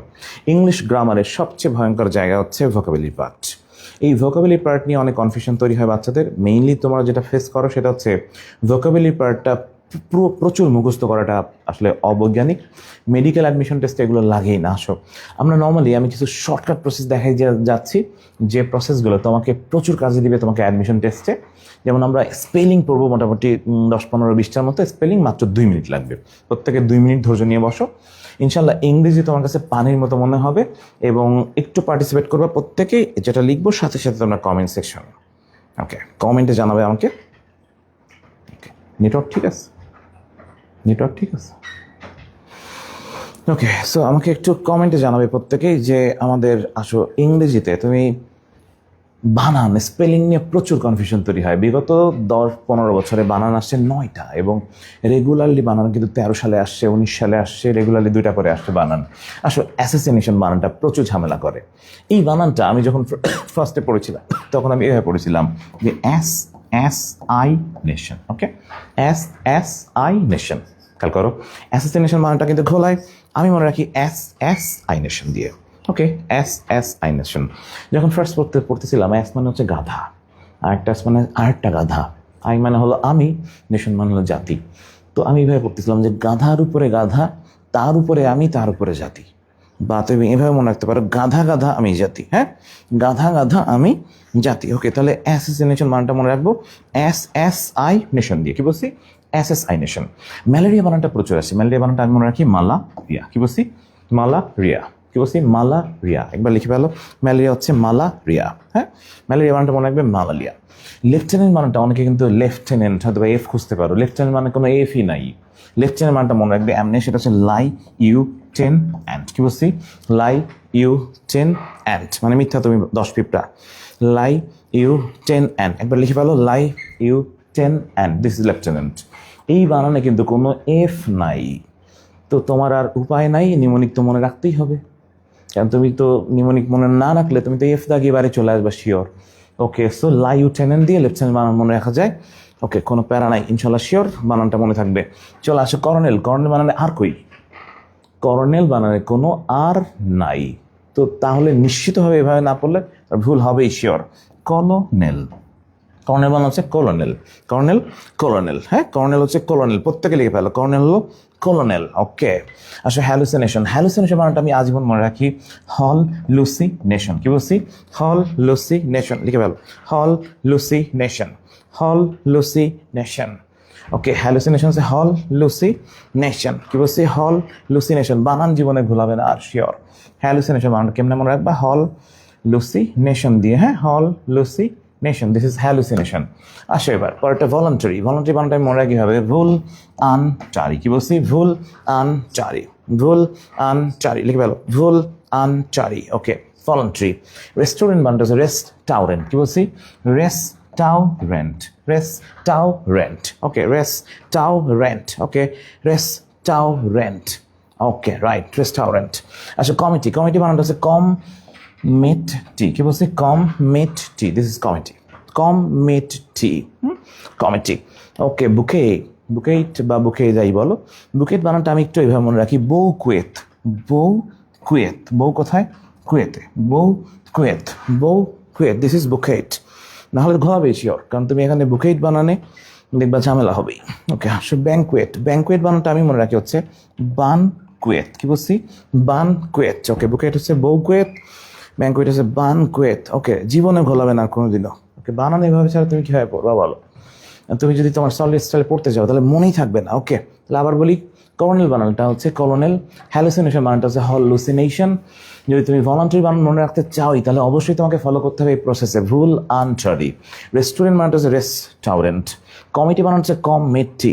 বুকেট বানান হচ্ছে বউ কুয়েত। বাংকুয়েট হচ্ছে বানকুয়েত। উপায় নাই। ওকে, চলে আসে পরের বানানগুলোতে। আমরা আর কয়টা বানান পড়বো, যেমন পড়বো হচ্ছে আমরা রিপিটিশন বানানটা। ওকে, রিপিটিশন বানানটা একটু আমি এইভাবে মনে রাখি সবসময়, সেটা হচ্ছে পি টি টি অন, কি বলছি? রিপিটিটি অন, লিখে ফেলো repetition, repetition repetition. Okay, camouflage বানানটা মনে রাখি আমি এভাবে, সেটা হচ্ছে ক্যামোফ্লেজ, কি বলছি? ক্যামোফ্লেজ বা ক্যামোফ্লেজ, হ্যাঁ ক্যামোফ্লেজ। কলেরা বানানটা দেখলাম চলেরা লেখা আছে, তাহলে লিখে ফেলছি চলেরা। কলেরা মনে রাখবা কি দিয়ে? চলেরা, কলেরা চলেরা, কলেরা চলেরা। ওকে, 23 ম্যাথ কোশ্চেন রিনাইন্স। ওকে, রিনাইন্স বানানটা আমি মনে রাখি রিনা ইজ সেন্স, কি বলছি? রিনা ইজ সেন্স, লিখে ফেলো Rina is sense. Okay, Rina is sense. Okay, Rina is sense, this is renaissance অথবা রিনাইন্স। আসো পরেরটা archaeology math question, archaeology, archaeology. Okay, archaeology. আসো বিউরোক্রেসি, বিউরোক্রেসি বানানটা আমি মনে রাখি বুরিয়াক্রেসি, বুরিয়াক্রেসি, বুরিয়াক্রেসি। বিউরো বানান কিন্তু বুরিয়া, খেয়াল করছো কিনা? BUREAU, বিউরোক্রেসি, হ্যাঁ বুরিয়াক্রেসি, বুরিয়াক্রেসি। কোশ্চেনের বানানটা মনে রাখবে কিভাবে? কোশ্চেন নাইরে, কোশ্চেন নাইরে, দিস ইজ কোশ্চেনের। কোশ্চেনের বানানটা হচ্ছে কোশ্চেন নাইরে, কোশ্চেন নাইরে, লিখে ফেলো কোশ্চেন নাইরে। কোশ্চেন কি? নাইরে, কোশ্চেন নাইরে, দিস ইজ কোশ্চেনিয়ার। আসো সুনামি বানান, সুনামি বানানটা মনে রাখবে পি সোনামি, কি বলছি? পি সোনামি। সোনামি বানান কি লিখবা? পি সোনামি, টি সোনামি, টি সোনামি। সোনামি হচ্ছে টি সোনামি। ওকে, সোনামি হচ্ছে টি সোনামি, নিউমোনিয়া হচ্ছে পি নিউমোনিয়া। ওকে, টি সোনামি, সোনামি বানান খেয়াল করছো কিনা? একটা টি বেশি, ওকে টিটা বেশি। নিউমোনিয়া বানান হচ্ছে পি নিউমোনিয়া, হ্যাঁ পি নিউমোনিয়া। ওকে, পি নিউমোনিয়া। সাইকোলজি বানানো হচ্ছে পিসি চলো যাই, কি বলছি? পিসি চলো যাই, পিসি চলো যাই বা পিসাই চলো যাই। ওকে, পিসাই চলো যাই। ওকে, খেয়াল করো 20টা বানান পড়ছি 2 মিনিটে, জাস্ট 2 মিনিটে ক্লিয়ার হয়ে গেছে। আশা করি এই প্রসেসে কিছু কিছু প্রসেস কাজে দেয়, শিওর। ওকে, অনেকে ভুলভাল কথা না বলে জাস্ট ফলো করো তুমি প্রসেস, বিশ্বাস করো কোয়েশ্চেন বাঁধবে এবং কোয়েশ্চেন এক্সাম হলে ঘোলাবে না। ওকে, যদি বানানের এই টেকনিকটা ভালো লাগে তাহলে প্রত্যেকে কমেন্ট সেকশনে লিখে ফেলো সুপার। ওকে, সুপার টেকনিক লিখে ফেলো প্রত্যেকেই কমেন্ট সেকশনে যে টেকনিকটা ভালো লাগছে, সুপার টেকনিক। ওকে, আবার একটু বলি, আর্কিওলজি বানানটা হচ্ছে আর্চায়োলজি। বিউরোক্রেসি বানানটা আমি মনে রাখি বুরিয়াক্রেসি, বুরিয়াক্রেসি। কোশ্চেনের বানানটা আমি মনে রাখি কোয়েশ্চেন নাইরে, কোয়েশ্চেন নাইরে। ওকে, সুনামি বানান কিন্তু টি সুনামি, নিউমোনিয়া বানান কিন্তু পি নিউমোনিয়া, সাইকোলজি বানান কিন্তু পিসি চলো যাই, হ্যাঁ পিসাই চলো যাই।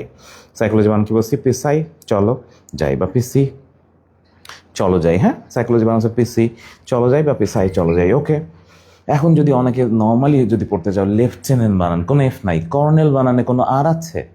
ওকে, এই প্রসেস ছাড়া খুব দ্রুত মুখস্থ করাটা একটু টাফ হয়ে যায়। ওকে, এইবার কমেন্টে একটু জানাতে হবে যে আমার এই টেকনিকটা আদৌ ইফেক্টিভ ছিল কিনা, নিউমোনিক কাজে দেয় কিনা, একটু আমাকে কমেন্টে জানাও। ওকে, একটু জাস্ট প্রত্যেকে লিখে ফেলো, যদি আমাদের টেকনিকটা ভালো লাগে লেখো সুপার। ওকে, সুপার টেকনিক লিখে ফেলো, প্রত্যেকে সুপার লিখে ফেলো। বিশ্বাস করো এইটা, এই প্রসেস বাদে তুমি যদি কোশ্চেন পড়তে যাও, believe it or not, question ঘোলাবেই। এমনও বানান আছে সিজোফ্রেনিয়া, স্কিজোফ্রেনিয়া যে বানান, তুমি নর্মালি মনে রাখতে পারবে না। ওকে, সুপার টেকনিক লিখে দাও, প্রত্যেকে সুপার লেখো, প্রত্যেকেই। যদি ভালো লাগে বানানোর এই প্রসেসটা, তাহলে সুপার লেখো প্রত্যেকে কমেন্ট সেকশনে। আসো আরও কিছু জিনিস দেখি আমরা ইংরেজিতে।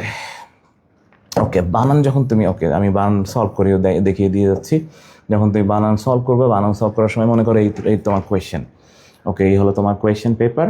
ওকে, তো এখন তুমি কোয়েশ্চেন পেপারে কীভাবে তুমি বানান ওকে সলভ করবা।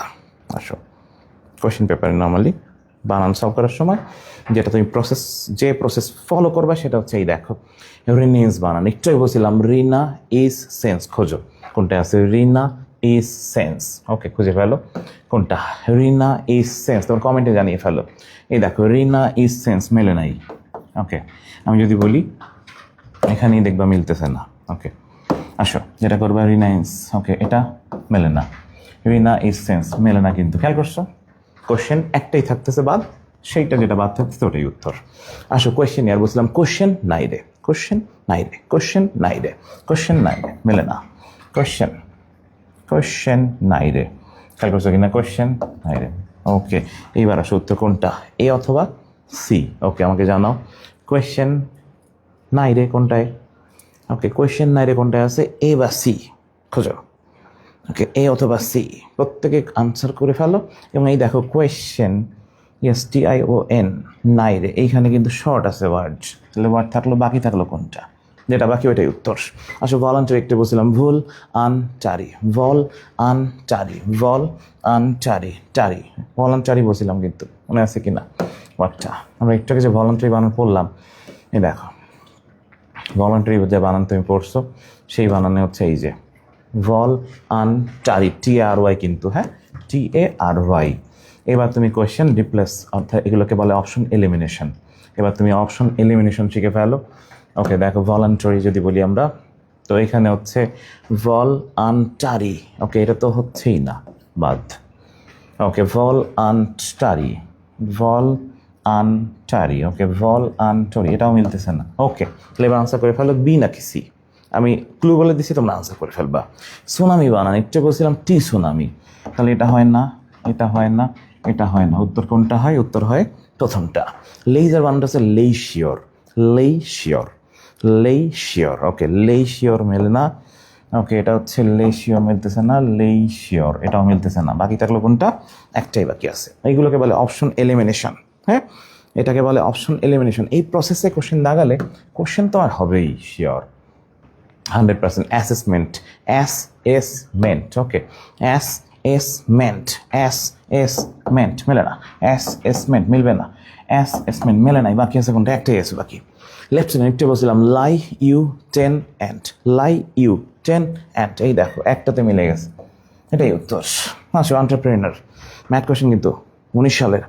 ট্রিপ্রিনিউর, ট্রিপ্রিনিউর এটা মনে রাখবা, ট্রিপ্রিনিউর, ওকে ট্রিপ্রিনিউর, ওকে ট্রিপ্রিনিউর মেলে নাই, ট্রিপ্রিনিউর মেলে না, ওকে ট্রিপ্রিনিউর, ওকে TREPRENEUR, কি বলছি? TREPRENEUR, তাতে মিলে যাবে। ওই দেখো মিলে গেছে কোয়েশ্চেন। ওকে আসলে একটু বলছিলাম অ্যাসেসিনেশন, SSINation, SSINation, ওকে SSINation, SS ASS মেলে নাই, হবে না।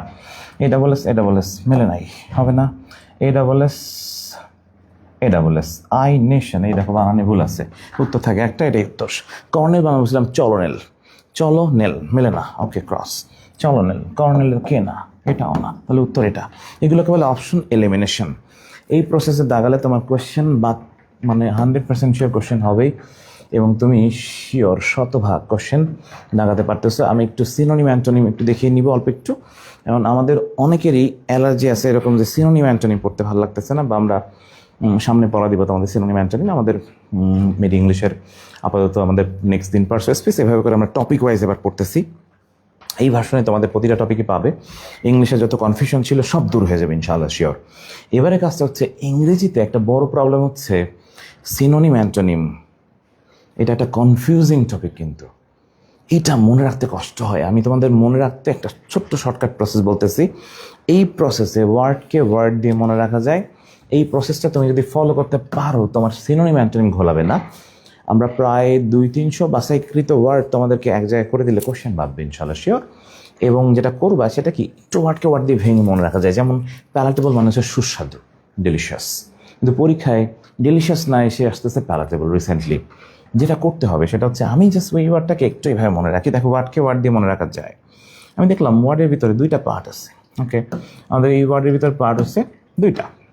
আর তুমি যেটা করতে পারো সেটা হচ্ছে প্যালেটেবল ওয়ার্ডটাকে তুমি মনে রাখবে একটু আমার মতো করে, তাহলে মনে থাকবে শিওর। আমি মনে রাখি হচ্ছে প্রথমে হচ্ছে পেলেট, তারপর হচ্ছে টেবিল। খেয়াল করছো কি না, ওয়ার্ডটার ভিতরে পেলেট লেখা আছে, ওকে তার সাথে আবার টেবিল কথাটা লেখা আছে, ওকে। এইবার যদি বলি ডাইনিং টেবিলে মনে করো প্লেট আছে, তাহলে ডাইনিং টেবিলে যদি প্লেট থাকে তাহলে সেই প্লেটে কি থাকে? খাবার থাকে, ওকে। খাবারটা কেমন হয়? খাবারটা সুস্বাদু হয়। তাহলে প্যালাটেবল ওয়ার্ডটাকে আমরা সবাই মনে রাখবো কি দিয়ে? প্লেট আর টেবিল দিয়ে মনে রাখো, মনে থাকবে। তাহলে প্যালাটেবল ওয়ার্ডটাকে জাস্ট প্রথম অংশ হচ্ছে প্লেট, তারপরের অংশ হচ্ছে টেবিল। প্লেট ডাইনিং টেবিলে, তার মানে শিওর খাবার, খাবারটা কেমন সুস্বাদু। মরিবান্ড প্রায় আসে, ডাইং বা অ্যাবাউট টু ডাই। মরিবান ওয়ার্ডটাকে আমি একটু মনে রাখি এভাবে, মরি বান্না বলে বলতে পারি বান্দা, অর্থাৎ আমরা যদি এইভাবে বলি যে মরি, ওকে মরি না বলে তুমি একটা কাজ করতে পারো, সেটা হচ্ছে মরি না বলে তুমি এখানে বলতে পারো হচ্ছে মরা বলতে পারো, ওকে মরা, ওকে। আর বান্না বলে বলতে পারো বান্দা, ওকে। তাহলে যদি বলি আল্লাহর বান্দা মরতেছে মরতেছে, তার মানে মরিবান্ড, মৃতপ্রায়। দেখো ওয়ার্ডকে ওয়ার্ড দিয়ে মনে রাখা যায়। ক্যাকোফোনাস, ক্যাকোফোনাস ওয়ার্ডটাকে আমি মনে রাখি কো ফোন। ওকে, যদি কেউ মোবাইল ফোনে কো ফোন, ব্যাপারটা এরকম, মোবাইল ফোনে যদি কেউ ক্যাকো শব্দ করে কেমন শোনায়? খেয়াল করছো কিনা? মোবাইল ফোনে যদি কেউ ক্যাকো শব্দ করে তাহলে, ওকে দেখাচ্ছি আমরা আসতেছি সামনে আবার। ওকে, মোবাইল ফোনে যদি কেউ ক্যাকো শব্দ করে তাহলে সেটা হচ্ছে বেসুরো শোনায়। তাহলে ক্যাকোফোনাস মানে বেসুরো। হারমোনিয়াস ওয়ার্ডটা প্রচুর আসে। সিম্ফনি, হারমোনিয়াস ওয়ার্ডটাকে দেখো, হারমোনি লেখাই আছে ওয়ার্ডের ভিতরে। আমরা যদি এভাবে বলি, আমরা হারমোনিতে কি তুলি? আমরা হারমোনিতে কিন্তু সুর তুলি, তার মানে হারমোনি মানে হারমোনিয়াস, সুরেলা। অ্যাবাশ ওয়ার্ডটাকে যদি এ বাদ দিই থাকে হচ্ছে বাস। খেয়াল করছো কিনা? যদি এ বাদ দিই তাহলে এখানে থাকে হচ্ছে বাস, তার মানে অ্যাবাশ মানে হচ্ছে বাস দেয়া, যেটা আমরা আমাদের ফ্রেন্ডদেরকে দিয়ে থাকি। অ্যাবাশ কিন্তু ঢাকা ভার্সিটিতে আসছে, তাহলে অ্যাবাশ ওয়ার্ডটাকে এ বাদ দিলে থাকে কি বাস। বাস দিয়ে মনে রাখো অ্যাবাশ, মনে থাকবে শিওর, লজ্জা দেওয়া, সেইম বলতে পারি, তাই না? ওকে, ব্যাপারটা একটু ক্লিয়ার কিনা প্রত্যেকে আসো, একটু কমেন্টে জানাবে আমাকে। ওয়ার্ডগুলোর সিস্টেমটা পেলমেল, নতুন বই আসছে, ইংলিশ বইতে কিন্তু পেলমেল ওয়ার্ডটা পাবে এবার। তো পেলমেল ওয়ার্ডটাকে আমি একটু এইভাবে মনে রাখি, সেটা হচ্ছে পেলমেল মানে যদি বলি এলোমেলো। আমি দেখলাম ওয়ার্ডটার ভিতরে পি যদি বাদ দিই ELL, আমি যদি ELL এলো এবং MELL মেলও ধরি, দেখো পি বাদ দিলে ELL হয়, MELL মেল হয়। হ্যাঁ, এল মেল মানে এলোমেলো। আমার যুক্তিটা হচ্ছে এরকম, PLZ এইটাকে যদি তুমি যদি প্লিজ বলতে পারো তাহলে আমার এটাকে এলো বলতে সমস্যা কি, এটাকে মেলো বলতে সমস্যা কি? তাহলে পেলমেল, পি বাদ দিলে হয় এলো, ELL এবং MELL হয় মেলো, তাহলে এলো মেলো মিলে গেল। এটা সিনেমা হচ্ছে হ্যাপহ্যাজার্ড। ম্যাকেবের ওয়ার্ডটাকে আমি শেষ অংশ দিয়ে মনে রাখি সবসময়। ম্যাকেবের ওয়ার্ডটাকে এই যে ক্যাবের না বলে আমি যদি কবর বলি, ওকে, কবর কেমন জায়গা? কবর হচ্ছে ভয়ঙ্কর জায়গা, তাহলে ম্যাকেবের মানে ভয়ঙ্কর, টেরিফাইং অথবা ফ্রাইটফুল, অফুল অথবা হরিবল, দে আর দ্য সিমিলার। হ্যাঁ, ওকে, আসবে এবার অ্যাসিডিউয়াস। আমি দেখলাম ইংলিশে অ্যাস দিয়ে যে ওয়ার্ডগুলো, এই ওয়ার্ডগুলো গাধার সাথে ভালো মেলে। গাধার সাথে ভালো মেলে হচ্ছে অ্যাস দিয়ে ওয়ার্ডগুলো। তাহলে যদি বলা হয় অ্যাস মানে গাধা, গাধা কেমন প্রাণী? গাধা কিন্তু পরিশ্রমী প্রাণী। তাহলে অ্যাসিডিয়াস হচ্ছে অ্যাস মানে গাধা, গাধা হচ্ছে পরিশ্রমী। অ্যাসিডিয়াস ওয়ার্ডটাকে মনে রাখবে অ্যাস দিয়ে। অ্যাসিনাইন, এটাতেও কিন্তু অ্যাস আছে, গাধার সাথে মিলবে, কারণ গাধা কেমন প্রাণী? গাধা হচ্ছে মূর্খ প্রাণী। ইংলিশে অ্যাস দিয়ে ওয়ার্ডগুলো অ্যাসের সাথে মিলে যায়, গাধার সাথে ভালো মেলে। তাহলে এটাও কিন্তু কি বলছি, এটাও কিন্তু অ্যাসের সাথে মিলে গেল, অ্যাসিনাইন।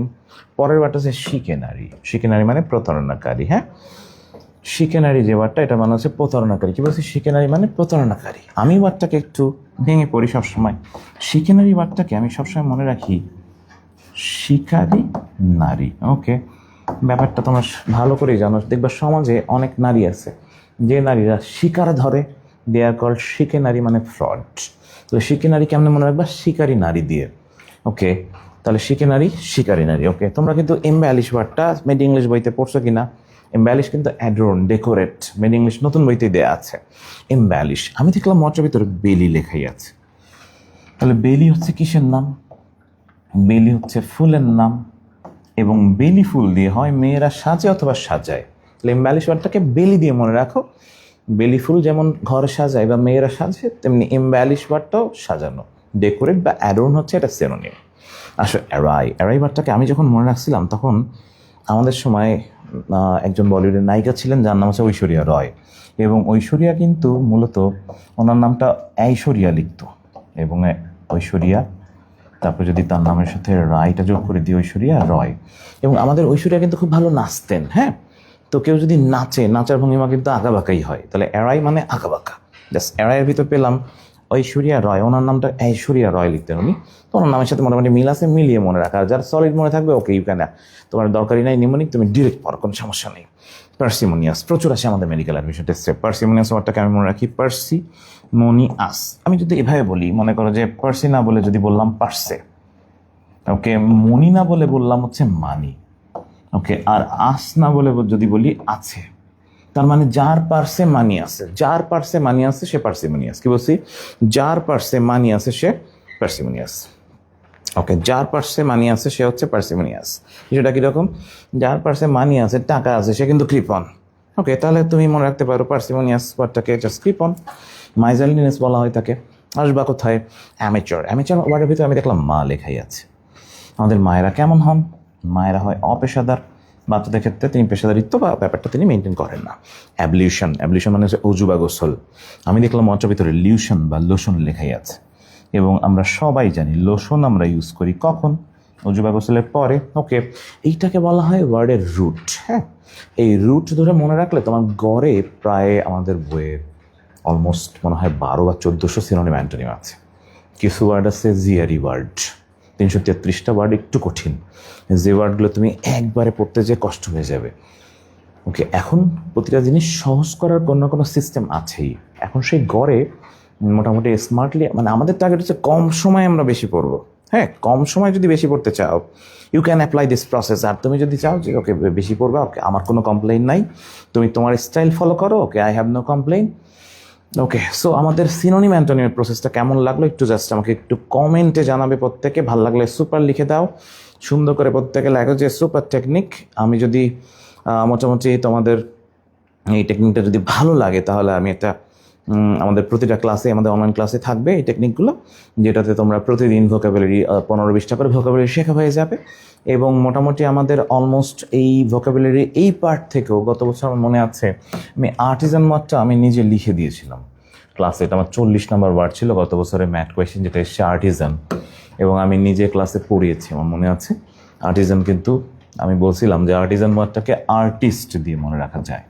এটা আমরা জাস্ট টি যদি যোগ করে দিই, ওয়ার্ডটার সাথে টি যোগ করলে আর্টিস্ট দিয়ে আর্টিজান ওয়ার্ডটা মনে রাখা যায়। এবং আমি নিজে যখন পড়িয়েছি, আমি মনে আছে আমার যে আর্টিজান ওয়ার্ডটাকে আমরা ক্লাসে পড়েছিলাম, এবং সেই ওয়ার্ডটাই কিন্তু এবারের আমাদের যে ম্যাথ কোয়েশ্চেন, এই ম্যাথে কিন্তু আমাদের এবার ওই কোয়েশ্চেনটা এসেছিল। ওকে, আসো আমরা কোয়েশ্চেনগুলো একটু মিলিয়ে ফেলি। এবারের যে ম্যাথ কোয়েশ্চেন ছিল হচ্ছে আর্টিজান।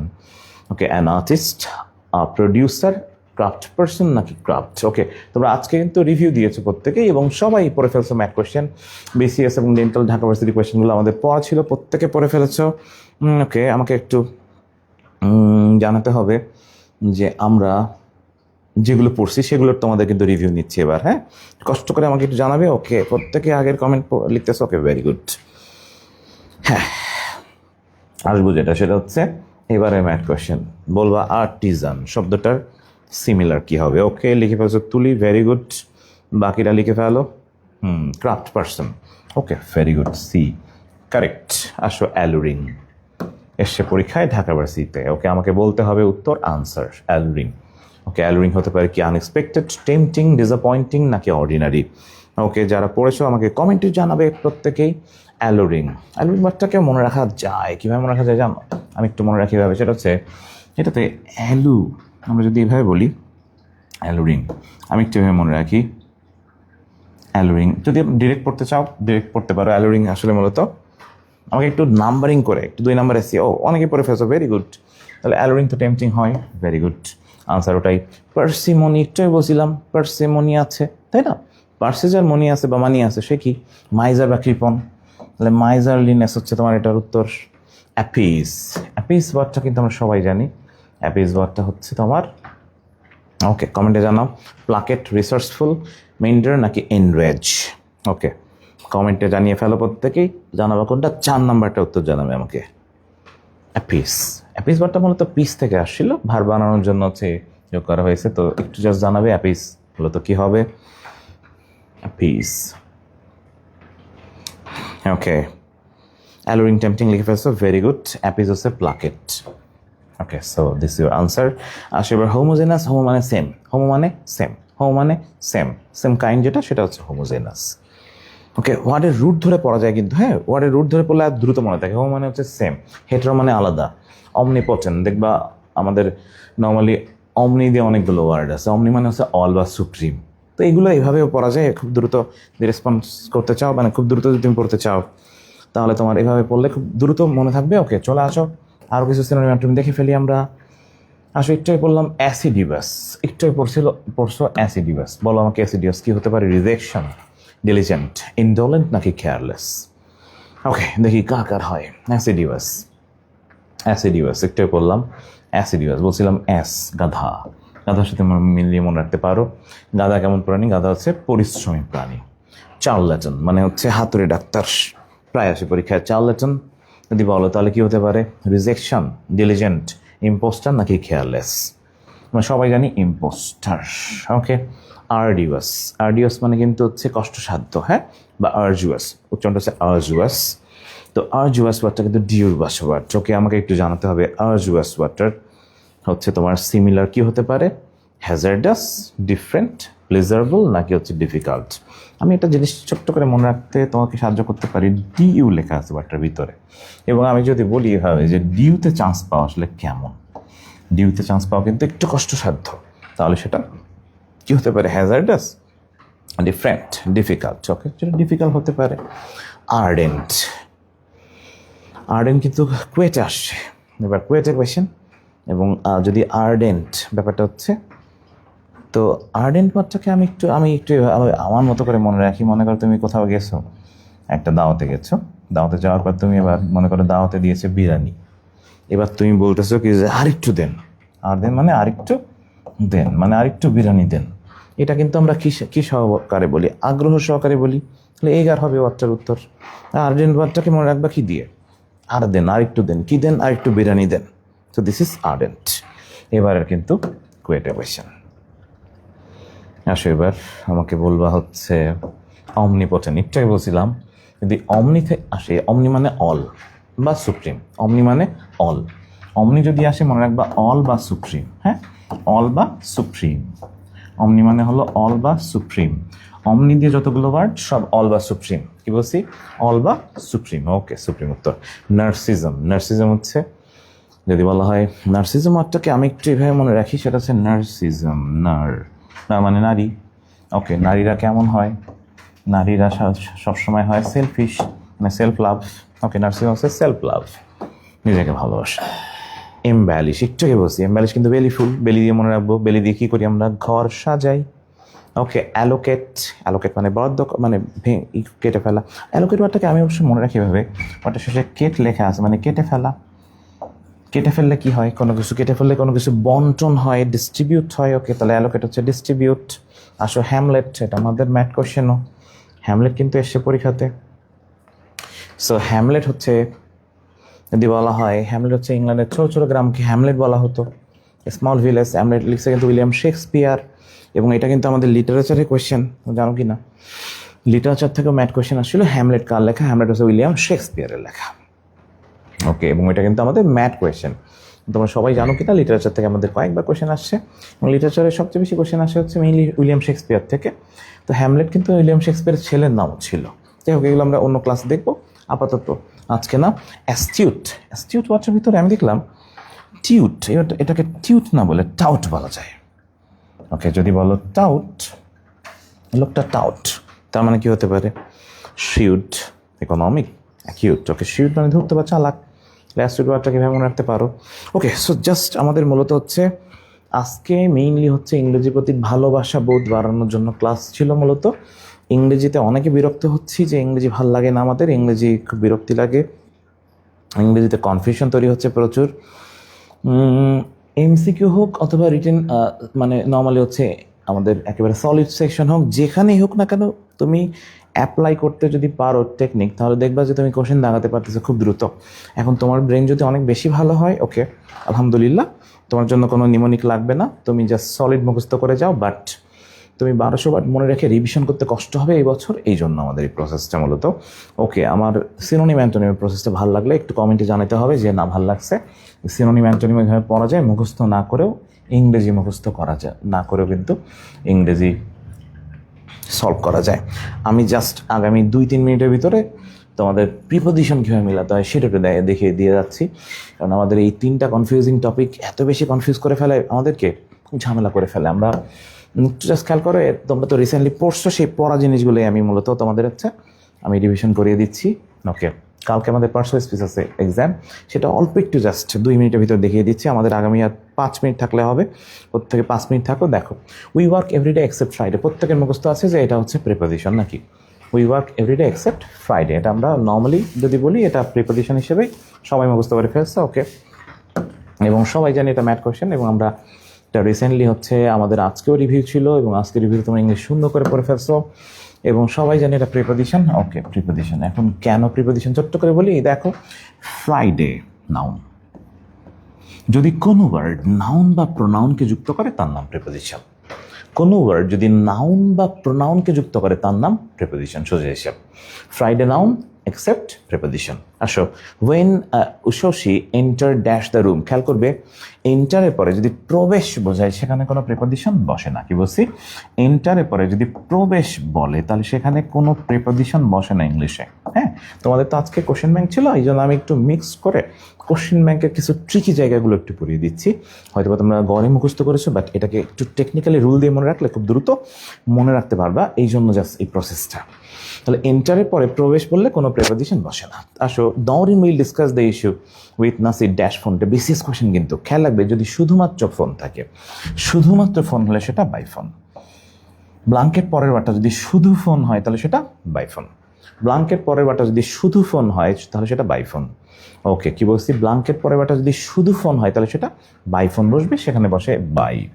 ওকে, আসো এইবার যে কোয়েশ্চেন সেটা হচ্ছে আমাদের let's discuss the way of improving the basic skill of. আরেকটা ব্যাপার বলে রাখি, যদি ব্লাঙ্কের পরে যদি দা ফোন থাকতো, এখানে মনে করো যে দা লিখে তারপরে ফোন থাকতো, তাহলে সেখানে বসে ইংলিশে ওভার, সেখানে ওভার।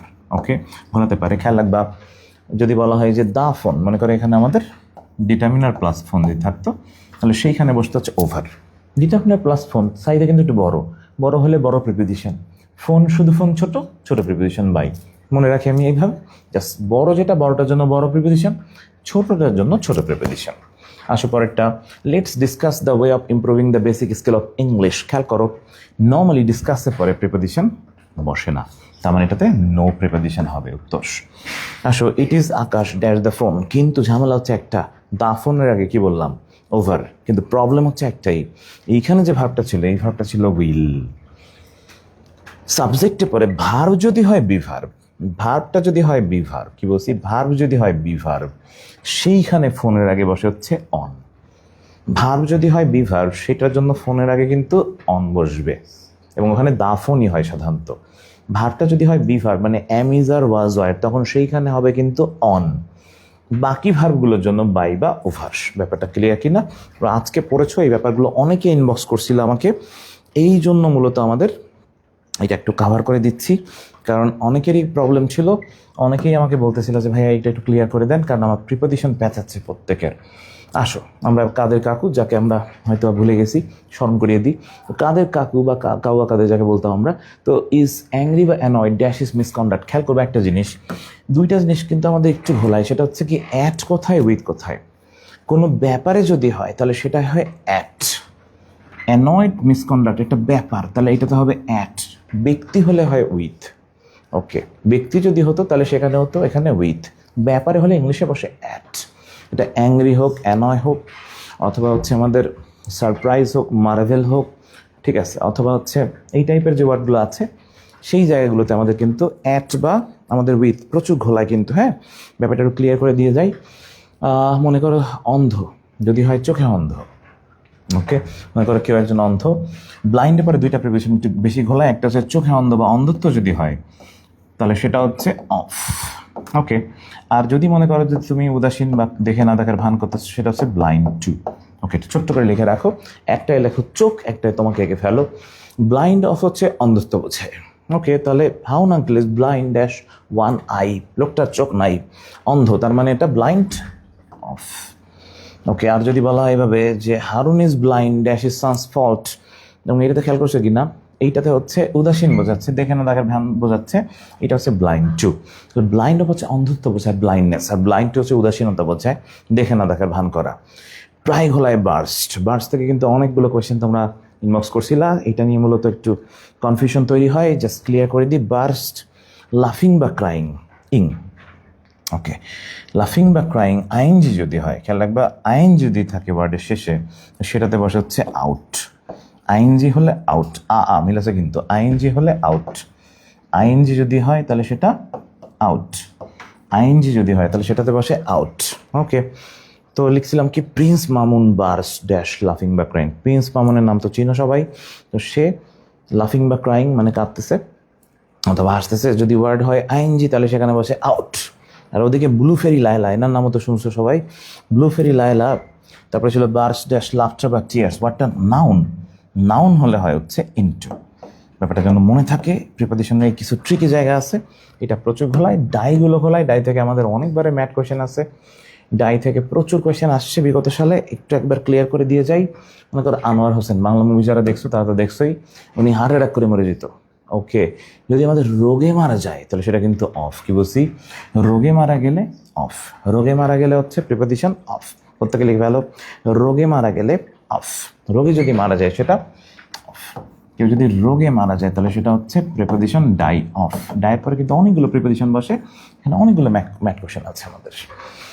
যদি সুইসাইড, পয়জন অথবা অ্যাক্সিডেন্ট, ওকে, তো খেয়াল রাখবে সুইসাইড, অ্যাক্সিডেন্ট, পয়জন এটা যদি হয় তাহলে সেটা হচ্ছে আমাদের বাই সুইসাইড, বাই, তখন সেখানে বসে বাই। দুর্ঘটনা মারা গেলে বাই। ওকে, মনে করো যে বাপ্পারা, সেই লোক যে হেনার জন্য মরে যেত, তো সেই লোকের জন্য কিন্তু বাই। আসো দ্বীপ জল, মনে করো মরে গেছে কি করতে করতে, খাইতে খাইতে বেশি। অতিরঞ্জিত কারণ হলে সেটা ফ্রম। অতিরঞ্জিত কারণ হলে সেটা ফ্রম। খেয়াল করো, অতিরঞ্জিত যদি কারণ বোঝায় সেটা কিন্তু ফ্রম। মান্না মারা যেত, কিন্তু মুভিতে দেখছো কিনা, মান্না মারা যাইতো কিন্তু দেশের জন্য, জন্য হলে সেটা ফর। জন্য যদি হয় সেটা ফর। এবার মনে করো আপা মারা গেছে, ওকে, এবার আপা দ্বারা কাকে বুঝাইছি তোমরা বুঝছো কিনা? মনে করো আপা মারা গেছে, কিসে মারা গেছে? পোভার্টি, পিস, ওয়ার বা স্লিপে। মনে করো দারিদ্রতায় মারা গেছে আপা।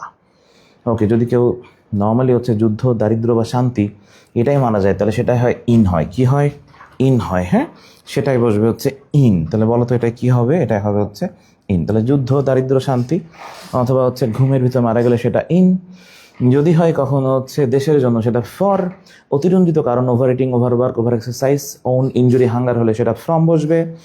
ওকে, বুঝছো কিনা? রোগে মারা গেলে কিন্তু সেটা অফ। ডায়ের পরে এই 5টা বেশি আসে পরীক্ষায়, এখানেই আমাদের কিন্তু ম্যাথ কোশ্চেন আছে অনেকগুলো। ওকে, ব্যাপারটা ক্লিয়ার কিনা?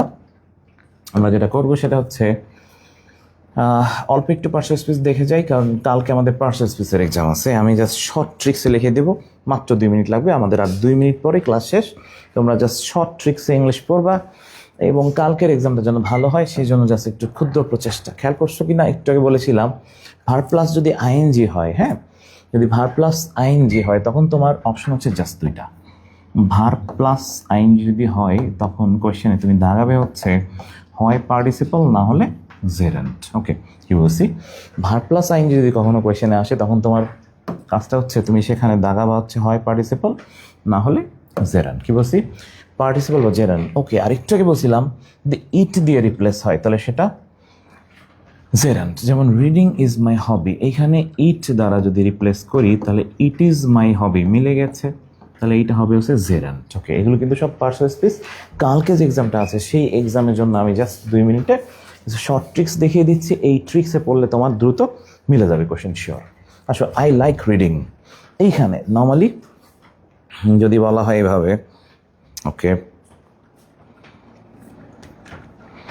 আসলে যেটা করবা সেটা হচ্ছে আই লাইক রিডিং, এইখানে যেটা করবা সেটা হচ্ছে এইখানে ইট বসিয়ে ফেলো। আই লাইক ইট, বাক্য কিন্তু মিলে গেছে, তার মানে এটাও gerund. Okay, opening the file the detective took out news paper cutting, খেয়াল করছো কিনা? এখানেও আইএনজি আছে। আইএনজি হলে ইট। ওকে, আমরা যদি এখানে বলি ইট দিয়ে কি মেলে, দেখো তো, ইট ড্যাশ দ্য ফাইল। যদি না মেলে, কি বলছি? যদি না মেলে তাহলে সেটা পার্টিসিপল, না মিললে পার্টিসিপল, না মিললে পার্টিসিপল। ইট দ্য ফাইল মেলে না। রাইডিং এ হর্স, ইট এ হর্স মেলে না, তার মানে এটা পার্টিসিপল, না মিললে পার্টিসিপল, সোজা হিসাব। ইট দিয়ে যদি মিলে যায় সেটা ইট দিয়ে মিলে গেলে জেরা, না মিললে পার্টিসিপল, সোজা হিসাব। ওকে, কালকে আমাদের পার্সেল স্পিচ আছে, অনেকেরই ঝামেলা হতে পারে। হ্যাঁ, এই ঝামেলা মুক্ত, মানে মূলত তোমার ঝামেলাটাকে একটু মুক্ত করার জন্য আমার এই ক্ষুদ্র প্রচেষ্টা। কালকের এক্সামটা যেন ভালো হয় সবার। হুট করে পার্সেল স্পিচ আমাদের হঠাৎ করে অনেকের অভ্যাস নাই, অনেকের ঝামেলা হতে পারে। আমি জাস্ট কিছু শর্ট টেকনিক দেখাই দিচ্ছি, এই টেকনিকে তুমি কোশ্চেন আনসার করলে মিলে যাবে। He is called a genius. পরীক্ষায় একটা জিনিস মনে রাখবে, যেটা হচ্ছে জাস্ট সমান সমান যদি দেই এবং যদি হয় লেফট হ্যান্ড সাইড সমান সমান যদি রাইট হ্যান্ড সাইড হয়, মানে যদি মিলে যায় তাহলে সেইটার নাম হচ্ছে কি ভার্ব? সেটার নাম হচ্ছে লিঙ্কিং ভার্ব। আসো, হি ইজ এ জিনিয়াস, যে ব্যক্তি হি, সেই ব্যক্তি জিনিয়াস। তাহলে লেফট হ্যান্ড সাইড সমান সমান রাইট হ্যান্ড সাইড মিলে গেছে কিনা? মিলে যদি যায় ওটার নাম হচ্ছে লিঙ্কিং ভার্ব, সোজা হিসাব। হি বিকেম এ পলিটিশিয়ান, যে ব্যক্তি হি, সে ব্যক্তি পলিটিশিয়ান। তাহলে বাম পক্ষ সমান ডান পক্ষ মিলে গেছে কিনা, খেয়াল করছো কিনা? আমি জাস্ট বাংলায় লিখে দিই, বাম পক্ষ সমান যদি ডান পক্ষ হয়, কি বলছি? ডান পক্ষ, বাম পক্ষ সমান যদি ডান পক্ষ হয়, যদি মিলে যায় তাহলে বুঝবা ওই ভার্বের নাম হচ্ছে লিঙ্কিং ভার্ব। তাহলে এখানে বিকেমটা হচ্ছে linking verb. He is honest be ভার্বের পরে, ওকে, বি ভার্বের পরে যদি একটা ওয়ার্ড হয় সেটা অ্যাজেক্টিভ। বি ভার্বের পরে যদি একটা ওয়ার্ড হয় সেটা অ্যাজেক্টিভ। সো হিসাব বি ভার্বের পরে একটা ওয়ার্ড সেটা অ্যাজেক্টিভ, এবং এটা লিঙ্কিং ভার্ব বলতে পারো। হানি টেস্ট সুইট, বি ভার্বের পরে একটা ওয়ার্ড, তার মানে সেটা অ্যাজেক্টিভ। বি ভার্বের পরে যদি একটা ওয়ার্ড হয় সেটা অ্যাজেক্টিভ। জাস্ট শর্টকাট প্রসেস, এই প্রসেসে মিলাও, ইংলিশ মিলে যাবে শিওর, 100% শিওর মিলে যাবে। Okay, the college teacher is popular among the students. তবে একটা কাজ করতে হবে, সেটা হচ্ছে এইখানে যদি কখনো প্রিপোজিশন সহ কোনো কিছু থাকে সেটাকে মনে মনে বাদ দিয়ে নিতে হবে। তাহলে দ্য কলেজ টিচার ইজ কি ভার্ব? Linking verb. লিঙ্কিং ভার্বের পরে একটা ওয়ার্ড, তার মানে শিওর এটা অ্যাজেক্টিভ। লিঙ্কিং ভার্বের পরে একটা ওয়ার্ড হলে সেটা অ্যাজেক্টিভ। লিঙ্কিং ভার্বের পরে একটা ওয়ার্ড হলে সেটা অ্যাজেক্টিভ। লিখে ভালো, লিঙ্কিং ভার্বের পরে যদি একটা ওয়ার্ড হয় সেটা অ্যাজেক্টিভ। কি বলছি? লিঙ্কিং ভার্বের পরে যদি একটা ওয়ার্ড হয় তাহলে সেটা অ্যাজেক্টিভ। ওকে, লিঙ্কিং ভার্বের পরে যদি একটা ওয়ার্ড হয় তাহলে সেটা অ্যাজেক্টিভ। প্রত্যেকে লিখে ভালো, লিঙ্কিং ভার্বের পরে যদি একটা ওয়ার্ড হয় সেটা অ্যাজেক্টিভ। ওকে, প্রত্যেকে লিখে ভালো, লিঙ্কিং ভার্বের পরে যদি একটা ওয়ার্ড হয় সেটা অ্যাজেক্টিভ। আসো এবার পরেরটা, he is little known here. খেয়াল করছে কি না? যদি হয় বি ভার্ব মূল ভার্ব, বি ভার্ব মূল ভার্ব মাঝখানে অ্যাডভার্ব, বি ভার্ব মূল ভার্ব মাঝখানে অ্যাডভার্ব, বি ভার্ব মূল ভার্ব মাঝখানে অ্যাডভার্ব। খেয়াল রাখবে, বি ভার্ব মূল ভার্বের মাঝখানে হচ্ছে অ্যাডভার্ব। তাহলে বি ভার্ব মূল ভার্ব মাঝখানে অ্যাডভার্ব, লিটল কিন্তু এখানে অ্যাডভার্ব। ওকে, আসো এবার বি ভার্ব এবং মূল ভার্ব মাঝখানে অ্যাডভার্ব। বি ভার্ব মূল ভার্বের মাঝখানে বসে সবসময় অ্যাডভার্ব, চোখ বুঝে দাঁড়ালে হবে। বি ভার্ব মূল ভার্ব মাঝখানে অ্যাডভার্ব, লিখে ফেলো। বি ভার্ব মূল ভার্ব মাঝখানে কে বসে? অ্যাডভার্ব। বি ভার্ব মূল ভার্বের মাঝখানে কে বসে? অ্যাডভার্ব। এই প্রসেসে 30 সেকেন্ডে কোশ্চেন দাগায় আসবা, তুমি বুঝো নাই দেখা গেল মিনিং, কিন্তু তুমি দাগাবা একটা কোশ্চেন ভুলাবে না। বি ভার্ব মূল ভার্ব মাঝখানে অ্যাডভার্ব। আসো পরেরটা, বি ভার্ব মূল ভার্ব মাঝখানে অ্যাডভার্ব, তাহলে এটা অ্যাডভার্ব, এটা অ্যাডভার্ব। বুঝছো কি না? ঢাকা ইউনিভার্সিটি, খেয়াল রাখবে যদি কখনো দুইটা নাউন পরপর বসে, দুইটা নাউন যদি পরপর হয়, কি বলছি? দুইটা নাউন যদি পরপর বসে, দুইটা নাউন যদি পরপর বসে, আগের নাউনটা নাউন থাকে না, আগেরটা অটোমেটিক অ্যাজেক্টিভ হয়ে যায়। তাহলে এইখানে ঢাকা কিন্তু অ্যাজেক্টিভ। দুইটা নাউন যদি পরপর বসে তাহলে সেখানে খেয়াল রাখবে দুইটা নাউন পরপর, আগেরটা নাউন নেই, আগেরটা হয়ে গেছে অ্যাজেক্টিভ, আগেরটা adjective. He went to Dhaka, এটা প্যাডের নিয়ম, মনে আছে কিনা? সেই বিখ্যাত নিয়মটা আমরা যেটা পড়াই, অলওয়েজ প্যাড। প্যাডের পরে যদি একটা ওয়ার্ড হয় সেটা নাউন। প্যাডের পরে যদি আমাদের দুইটা ওয়ার্ড হয় তাহলে প্রথমটা হয় অ্যাজেক্টিভ, পরেরটা হবে হচ্ছে নাউন। প্যাডের পরে যদি তিনটা ওয়ার্ড হয় তাহলে প্রথমটা হবে হচ্ছে অ্যাডভার্ব, তারপরটা হবে হচ্ছে অ্যাজেক্টিভ, তারপরটা হবে হচ্ছে নাউন। ওকে, সো জাস্ট হিসাবটা এরকম। এখানে প্যাডের পি মানে হচ্ছে প্রিপোজিশন, পি মানে প্রিপোজিশন, পি মানে preposition positive adjective, preposition positive adjective. A মানে হলো আর্টিকেল, এ মানে আর্টিকেল, এ মানে আর্টিকেল, এ মানে আর্টিকেল। ডি মানে হলো ডিটারমিনার, ডি মানে ডিটারমিনার, ডি মানে ডিটারমিনার। ওকে, তাহলে প্যাডের পরে যদি একটা ওয়ার্ড হয় সেটা নাউন, দুইটা ওয়ার্ড হলে অ্যাডজেক্টিভ প্লাস নাউন, তিনটা ওয়ার্ড হলে অ্যাডভার্ব অ্যাডজেক্টিভ নাউন। এবার আসো, he went to Dhaka, to কি? প্যাড। প্যাডের পরে কয়টা ওয়ার্ড? একটা ওয়ার্ড, একটা হলে সেটা নাউন, একটা হলে নাউন, একটা হলে নাউন। ক্লিয়ার? ওকে, এটা হচ্ছে শর্টকাট প্রসেস। আমাদের প্রসেস বের করার একেবারে শর্টকাট নির্ভুল প্রসেস হচ্ছে এইটা। এই প্রসেসে বের কর, ইনশাল্লাহ মেডিকেল অ্যাডমিশন টেস্টে তুমি সফল হবেই শিওর। আসো, ম্যান ক্যানট লিভ অ্যালোন। ওকে, লিভের কাছে কোশ্চেন যদি জিজ্ঞেস করি, হাউ দিয়ে একটু আগে পড়িয়েছিলাম, হাউ দিয়ে প্রশ্ন জিজ্ঞেস করলে বের হয়ে যাবে অ্যাডভার্ব, তাহলে এটা হচ্ছে অ্যাডভার্ব অ্যালোনটা। আর blessing come from above, from হচ্ছে প্যাড, প্যাডের পরে একটা ওয়ার্ড, তার মানে শিওর এটা নাউন। প্যাডের পরে একটা ওয়ার্ড হলে সেটা কিন্তু noun. Okay, I saw two saw, সাবজেক্টের পরে ভার্ব বসে, এটা তাহলে ভার্ব। আর্টিকেলের পরে একটা ওয়ার্ড, তার মানে শিওর এটা নাউন। টু স কাটতে মানে হচ্ছে ভার্ব, উইথ এ স মানে করার দিয়ে। ওকে, এটা একটা বিখ্যাত ট্রান্সলেশন যেটা আমরা প্রায় পড়াই, সেটা হচ্ছে আমি একজন করাতিকে করাত দিয়ে কাটতে দেখেছিলাম। স, সি এর পাস্ট টেন্স ভার্ব। এ স একজন করাতি ব্যক্তি, তার মানে নাউন। টু স কাটতে তার মানে ভার্ব, উইথ এ স মানে করাত দিয়ে, তার মানে এটা নাউন। আর আর্টিকেলের পরে একটা ওয়ার্ড, তার মানে নাউন। টু এর পরে ভার্ব বসে, তাই ভার্ব। ওকে, আর্টিকেলের পরে একটা ওয়ার্ড, তার মানে নাউন। স, সি এর পাস্ট টেন্স। ওকে, আসো, এটা কালকে ভাইয়া শিখিয়েছিলেন, সাইফুল ভাইয়া পড়িয়েছিলেন।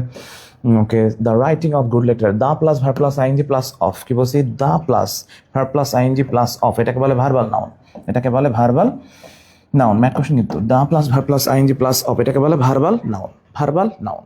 Down with the Titanic. Okay, 15 সালে ম্যাথ কোশ্চেন এরকম আসছিল, down with the Royal George আসছিল। ওকে, ভার্বের কাছে প্রশ্ন জিজ্ঞেস করলাম। ওকে, প্রশ্ন জিজ্ঞেস যদি করি, টাইটানিক জাহাজখানা কোথায় ডুবে গেল? হোয়ার। ওকে, হোয়ারের জবাব যে দেয় তাকে বলে অ্যাডভার্ব। হোয়ারের জবাব যে দিবে সে হচ্ছে অ্যাডভার্ব। বলছিলাম এমপিটিআর, তাহলে কোথায় ডুবে গেল? ডাউন, নিচে ডুবে গেল, তার মানে এখানে ডাউন হচ্ছে অ্যাডভার্ব। কাম ইন, অনেকের মাথায় আসতে পারে ইন কিন্তু প্রিপোজিশন, নো, এই বাক্যে ইন প্রিপোজিশন না। যদি বলতাম কাম ইন দ্য রুম, তাহলে ওটা হতো প্রিপোজিশন, কাম ইন, ভেতরে আসো, কোথায় আসো। হোয়ার তা জবাব দিচ্ছে, তার মানে এটা অ্যাডভার্ব। ব্যাপারটা ক্লিয়ার কিনা একটু আবার বলে দিই। যদি বলতাম come in the room, come in the room, এই বাক্যে যদি বলতাম ইনটা কি, ইনটা হতো প্রিপোজিশন, বুঝছো কি না? তারপরে নাউন আছে, কিন্তু এটার পরে কোনো নাউন বা প্রোনাউন নেই, তার মানে এটা প্রিপোজিশনই না। ওকে, সো এই হচ্ছে মোটামুটি পার্সন স্পেসের ওভারঅল ভিউ। ছোট্ট একটা ব্যাপার দিয়ে শেষ করবো, যেটা হচ্ছে আমরা প্রায় জানি বা আমি অল টাইম তোমাদের এই কথাগুলো বলি সবসময়, সেটা হচ্ছে যে তুমি যখন পড়তেছো, পড়ার প্রসেস চেঞ্জ করে ফেলো, একটু ট্রিকিভাবে পড়ো, তোমার সাফল্য ধরা দিবে ইনশাল্লাহ, শিওর। আর আমরা এবছর যেটা করতেছি ডিএমসি স্কলার্স থেকে, তোমরা জানো মনে হয় আমরা ইংরেজি ক্লাস রাখতেছি প্রচুর, ইংরেজি এবং সাধারণ জ্ঞান, এবং তোমরা জানো মনে হয় যে ইংরেজি সাধারণ জ্ঞান আমাদের ট্রাম্প কার্ড হিসেবে কাজ করবে ইনশাল্লাহ। এবং যেটা আমরা করবা সেটা হচ্ছে ইংরেজি যেন যদি একটু গুছিয়ে পড়তে পারো, বিশ্বাস করো তুমি চান্স পেয়ে যাবে। এবং আমি একটা জিনিস সবসময় বলি, সেটা হচ্ছে যে a plan is a half done, মানে পরিকল্পনা কাজের হচ্ছে অর্ধেক। তুমি যদি পরিকল্পনা মাফিক মানে কাজ করতে পারো, তাহলে তুমি সফল হবেই, শিওর। এবং আমি যেটা অল টাইম বিশ্বাস করি সেটা হচ্ছে একজন মানুষ যদি সফল হতে চায়, তার ভিতরে প্রথম যে জিনিসটা লাগে সেটা হচ্ছে ধৈর্য। তোমাকে প্যাশনেট হওয়া লাগবে, পাশাপাশি তোমাকে ধৈর্যশীল হতে হবে। আমি সবসময় যেটা বলি অল টাইম, সেটা হচ্ছে যে মেডিকেলে চান্স পাওয়া, তুমি মেধাবী চান্স পেতে পারো, কিন্তু তুমি পরিশ্রমী, চান্স পাওয়ার সম্ভাবনা আরও বেশি। কারণ আমরা ধৈর্যশীল পরিশ্রমী মানুষরাই কিন্তু মেডিকেল অ্যাডমিশন টেস্টে চান্স পায়, এটা যেন মনে থাকে। ওকে, আমি এত সময় ছিলাম শামীম আল হাসান, আমি খুলনা ভার্সিটি থেকে মাস্টার্স ইংলিশ ল্যাঙ্গুয়েজে।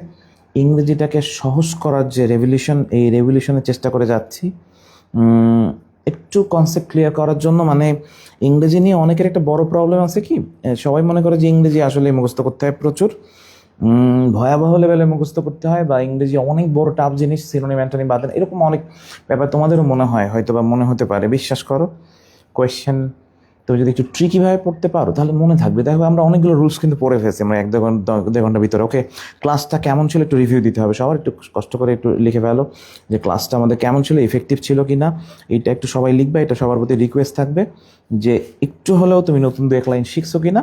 আশা করি ইনশাল্লাহ 2-1 লাইন তুমি শিখছো। আর প্রত্যেকের কাছে রিকোয়েস্ট এরকম থাকবে যে, যেটা হচ্ছে যে আমাদের অনলাইন ক্লাসগুলোতে তোমরা রেগুলার পার্টিসিপেট করবা এবং নতুনত্ব পাবাই। ওকে, অল টাইম তোমরা দেখছো মনে হয় মাহিন ভাইয়া পড়াইছেন সুন্দরভাবে, অনেকগুলো গ্রামার টপিক ক্লিয়ার করছেন। সাইফুর ভাইয়ের ক্লাস করছে, আমি কিন্তু নিজেও ভাইয়ের ক্লাসে পুরোপুরি ছিলাম, মাহিনের ভাইয়ার ক্লাসে ছিলাম। ওকে, তো একটু চেষ্টা করবা যে একটা কাজ যদি তুমি করতে চাও তাহলে অবশ্যই তোমাকে একটা প্ল্যান করে নিতে হবে। এবং আমি প্রথম দিন বলছিলাম ডেডিকেশন, ডিটারমিনেশন এবং ডিসিপ্লিন, 3টা জিনিস মানুষকে অনেক দূর নিয়ে যায়। যদি চাও সাদা অ্যাপ্রন, মানে তোমাকে যদি অ্যাপ্রনের সারথি হতে হয়, এবং তুমি যদি চাও যে আম্মুকে জড়িয়ে ধরে বলবো যে আম্মু আমি চান্স পেয়ে গেছি মেডিকেলে, তাহলে তোমাকে ইংরেজি জেনারেল নলেজে একটু সময় দিতে হবে, মানে 1.5-2 ঘন্টা সময় দিতে হবে। এবং তো শ্যাম ভাইয়াও তোমাদের বলছেন, ভাইয়া রেগুলারলি বলতেছেন এবং সবসময় ভাইয়া বলেন যে আগে যদি আমরা এটাকে 30 ধরতাম, এখন এটাকে 100% ধরতে হবে। আসলেই তাই, ভাইয়া সঠিকভাবে বলেন। এবং তোমাদের জন্য যে আমাদের ইনোভেশন বুস্টার বুক এবং জিকে ব্যাংক, এই দুটা তোমরা সবাই প্রত্যেকে আমাদের এক্সাম ব্যাচে ভর্তি হলে কিন্তু তোমরা এটা পাচ্ছ একেবারে। ভাইয়াকে আমি বলেছিলাম যে ভাইয়া ওদের এক্সাম ব্যাচে আপনারা বুস্টার বুকটা অ্যাড করে দেন, তাহলে আমাদের ভাইয়া শুনেছেন এই কথাটা। এবং তোমরা এক্সাম ব্যাচে যারা ভর্তি হবা তারা কিন্তু বুস্টার বুক এবং জিকে ব্যাংক পাচ্ছ, সাথে কোয়েশ্চেন ব্যাংকটাও পাচ্ছ। তো এক্সাম ব্যাচেও তোমরা অ্যাডমিট হয়ে পড়ো, ইনশাল্লাহ দেখা হবে সেরা সার্ভিসের সাথে। আরেকটা বিষয় একটু বলে রাখি যে আমাদের সাদা অ্যাপ্রনের এই সারথিতে তুমি যদি চাও যে তোমার মা, সেই মাকে তুমি জড়িয়ে ধরে একটা ক্যাম্পাস গিফট করবা, অর্থাৎ তুমি যদি চাও যে আম্মু আমি চান্স পেয়ে গেছি, বা বাবাকে জড়িয়ে ধরে বলবা যে আব্বু আমি চান্স পেয়ে গেছি, এই সাদা অ্যাপ্রনের সারথি হতে হলে অবশ্যই তোমাকে ডিএমসি স্কলার্সের সাথে যোগ দিতে হবে। এবং আমাদের এই ক্ষুদ্র প্রচেষ্টা সবসময় থাকবে তোমাদের সাথে। এবং আমরা চেষ্টা করব 100% ইনশাআল্লাহ শিওর যে সিলেবাস ক্লাসে রেডি করে দেওয়ার, এবং আমরা ইংরেজিটাকে সুন্দরভাবে গুছিয়ে দেবো, ইংরেজি এবং জিকেটা। এবং বাকি সাবজেক্টগুলো তো ভাইয়ারা আসলেই বেস্ট, ভাইয়াদের মানে কোনো তুলনাই চলে না। ওকে, তো যাই হোক, সবাই সুস্থ থাকো, ভালো থাকো, আর সবার সাথে দেখা হবে ইনশাল্লাহ হয়তো বা নেক্সট ক্লাসে। সবাই ইংরেজি এবং জেনারেল নলেজে একটু একটু সময় দিও, চেষ্টা করো। ইনশাল্লাহ মনে হয় সাদা অ্যাপ্রন তুমি পড়তে পারবে, এবং তুমি হয়তো বা তোমার গ্রামের প্রথম ডিএমসিয়ান, অথবা তুমি তোমার ফ্যামিলির প্রথম মেডিকেলের, যদি বলা হয় যে তুমি তোমার একজন ডক্টর হতে যাচ্ছ, তোমার ফ্যামিলির প্রথম, অথবা তোমার ফ্যামিলির তোমার দাদু বাড়ি এবং নানু বাড়ির প্রথম একজন ডক্টর। ওকে, তো সেই সাদা অ্যাপ্রনের সার দিতে অবশ্যই আমরা তোমাদের সাথে বা আমাদের সাথে তোমরা যুক্ত হয়ে পড়ো। যারা ক্লাস দেখলা অবশ্যই ক্লাসের যে স্ক্রিনশটগুলো একটু নিয়ে একটু খাতায় লিখে ফেলবে, একটা রিকোয়েস্ট থাকবে সবার জন্য। আর অবশ্যই ভালো থাকো, সুস্থ থাকো, এবং ইনশাল্লাহ দেখা হবে প্রত্যেকের সাথে। বিজয়।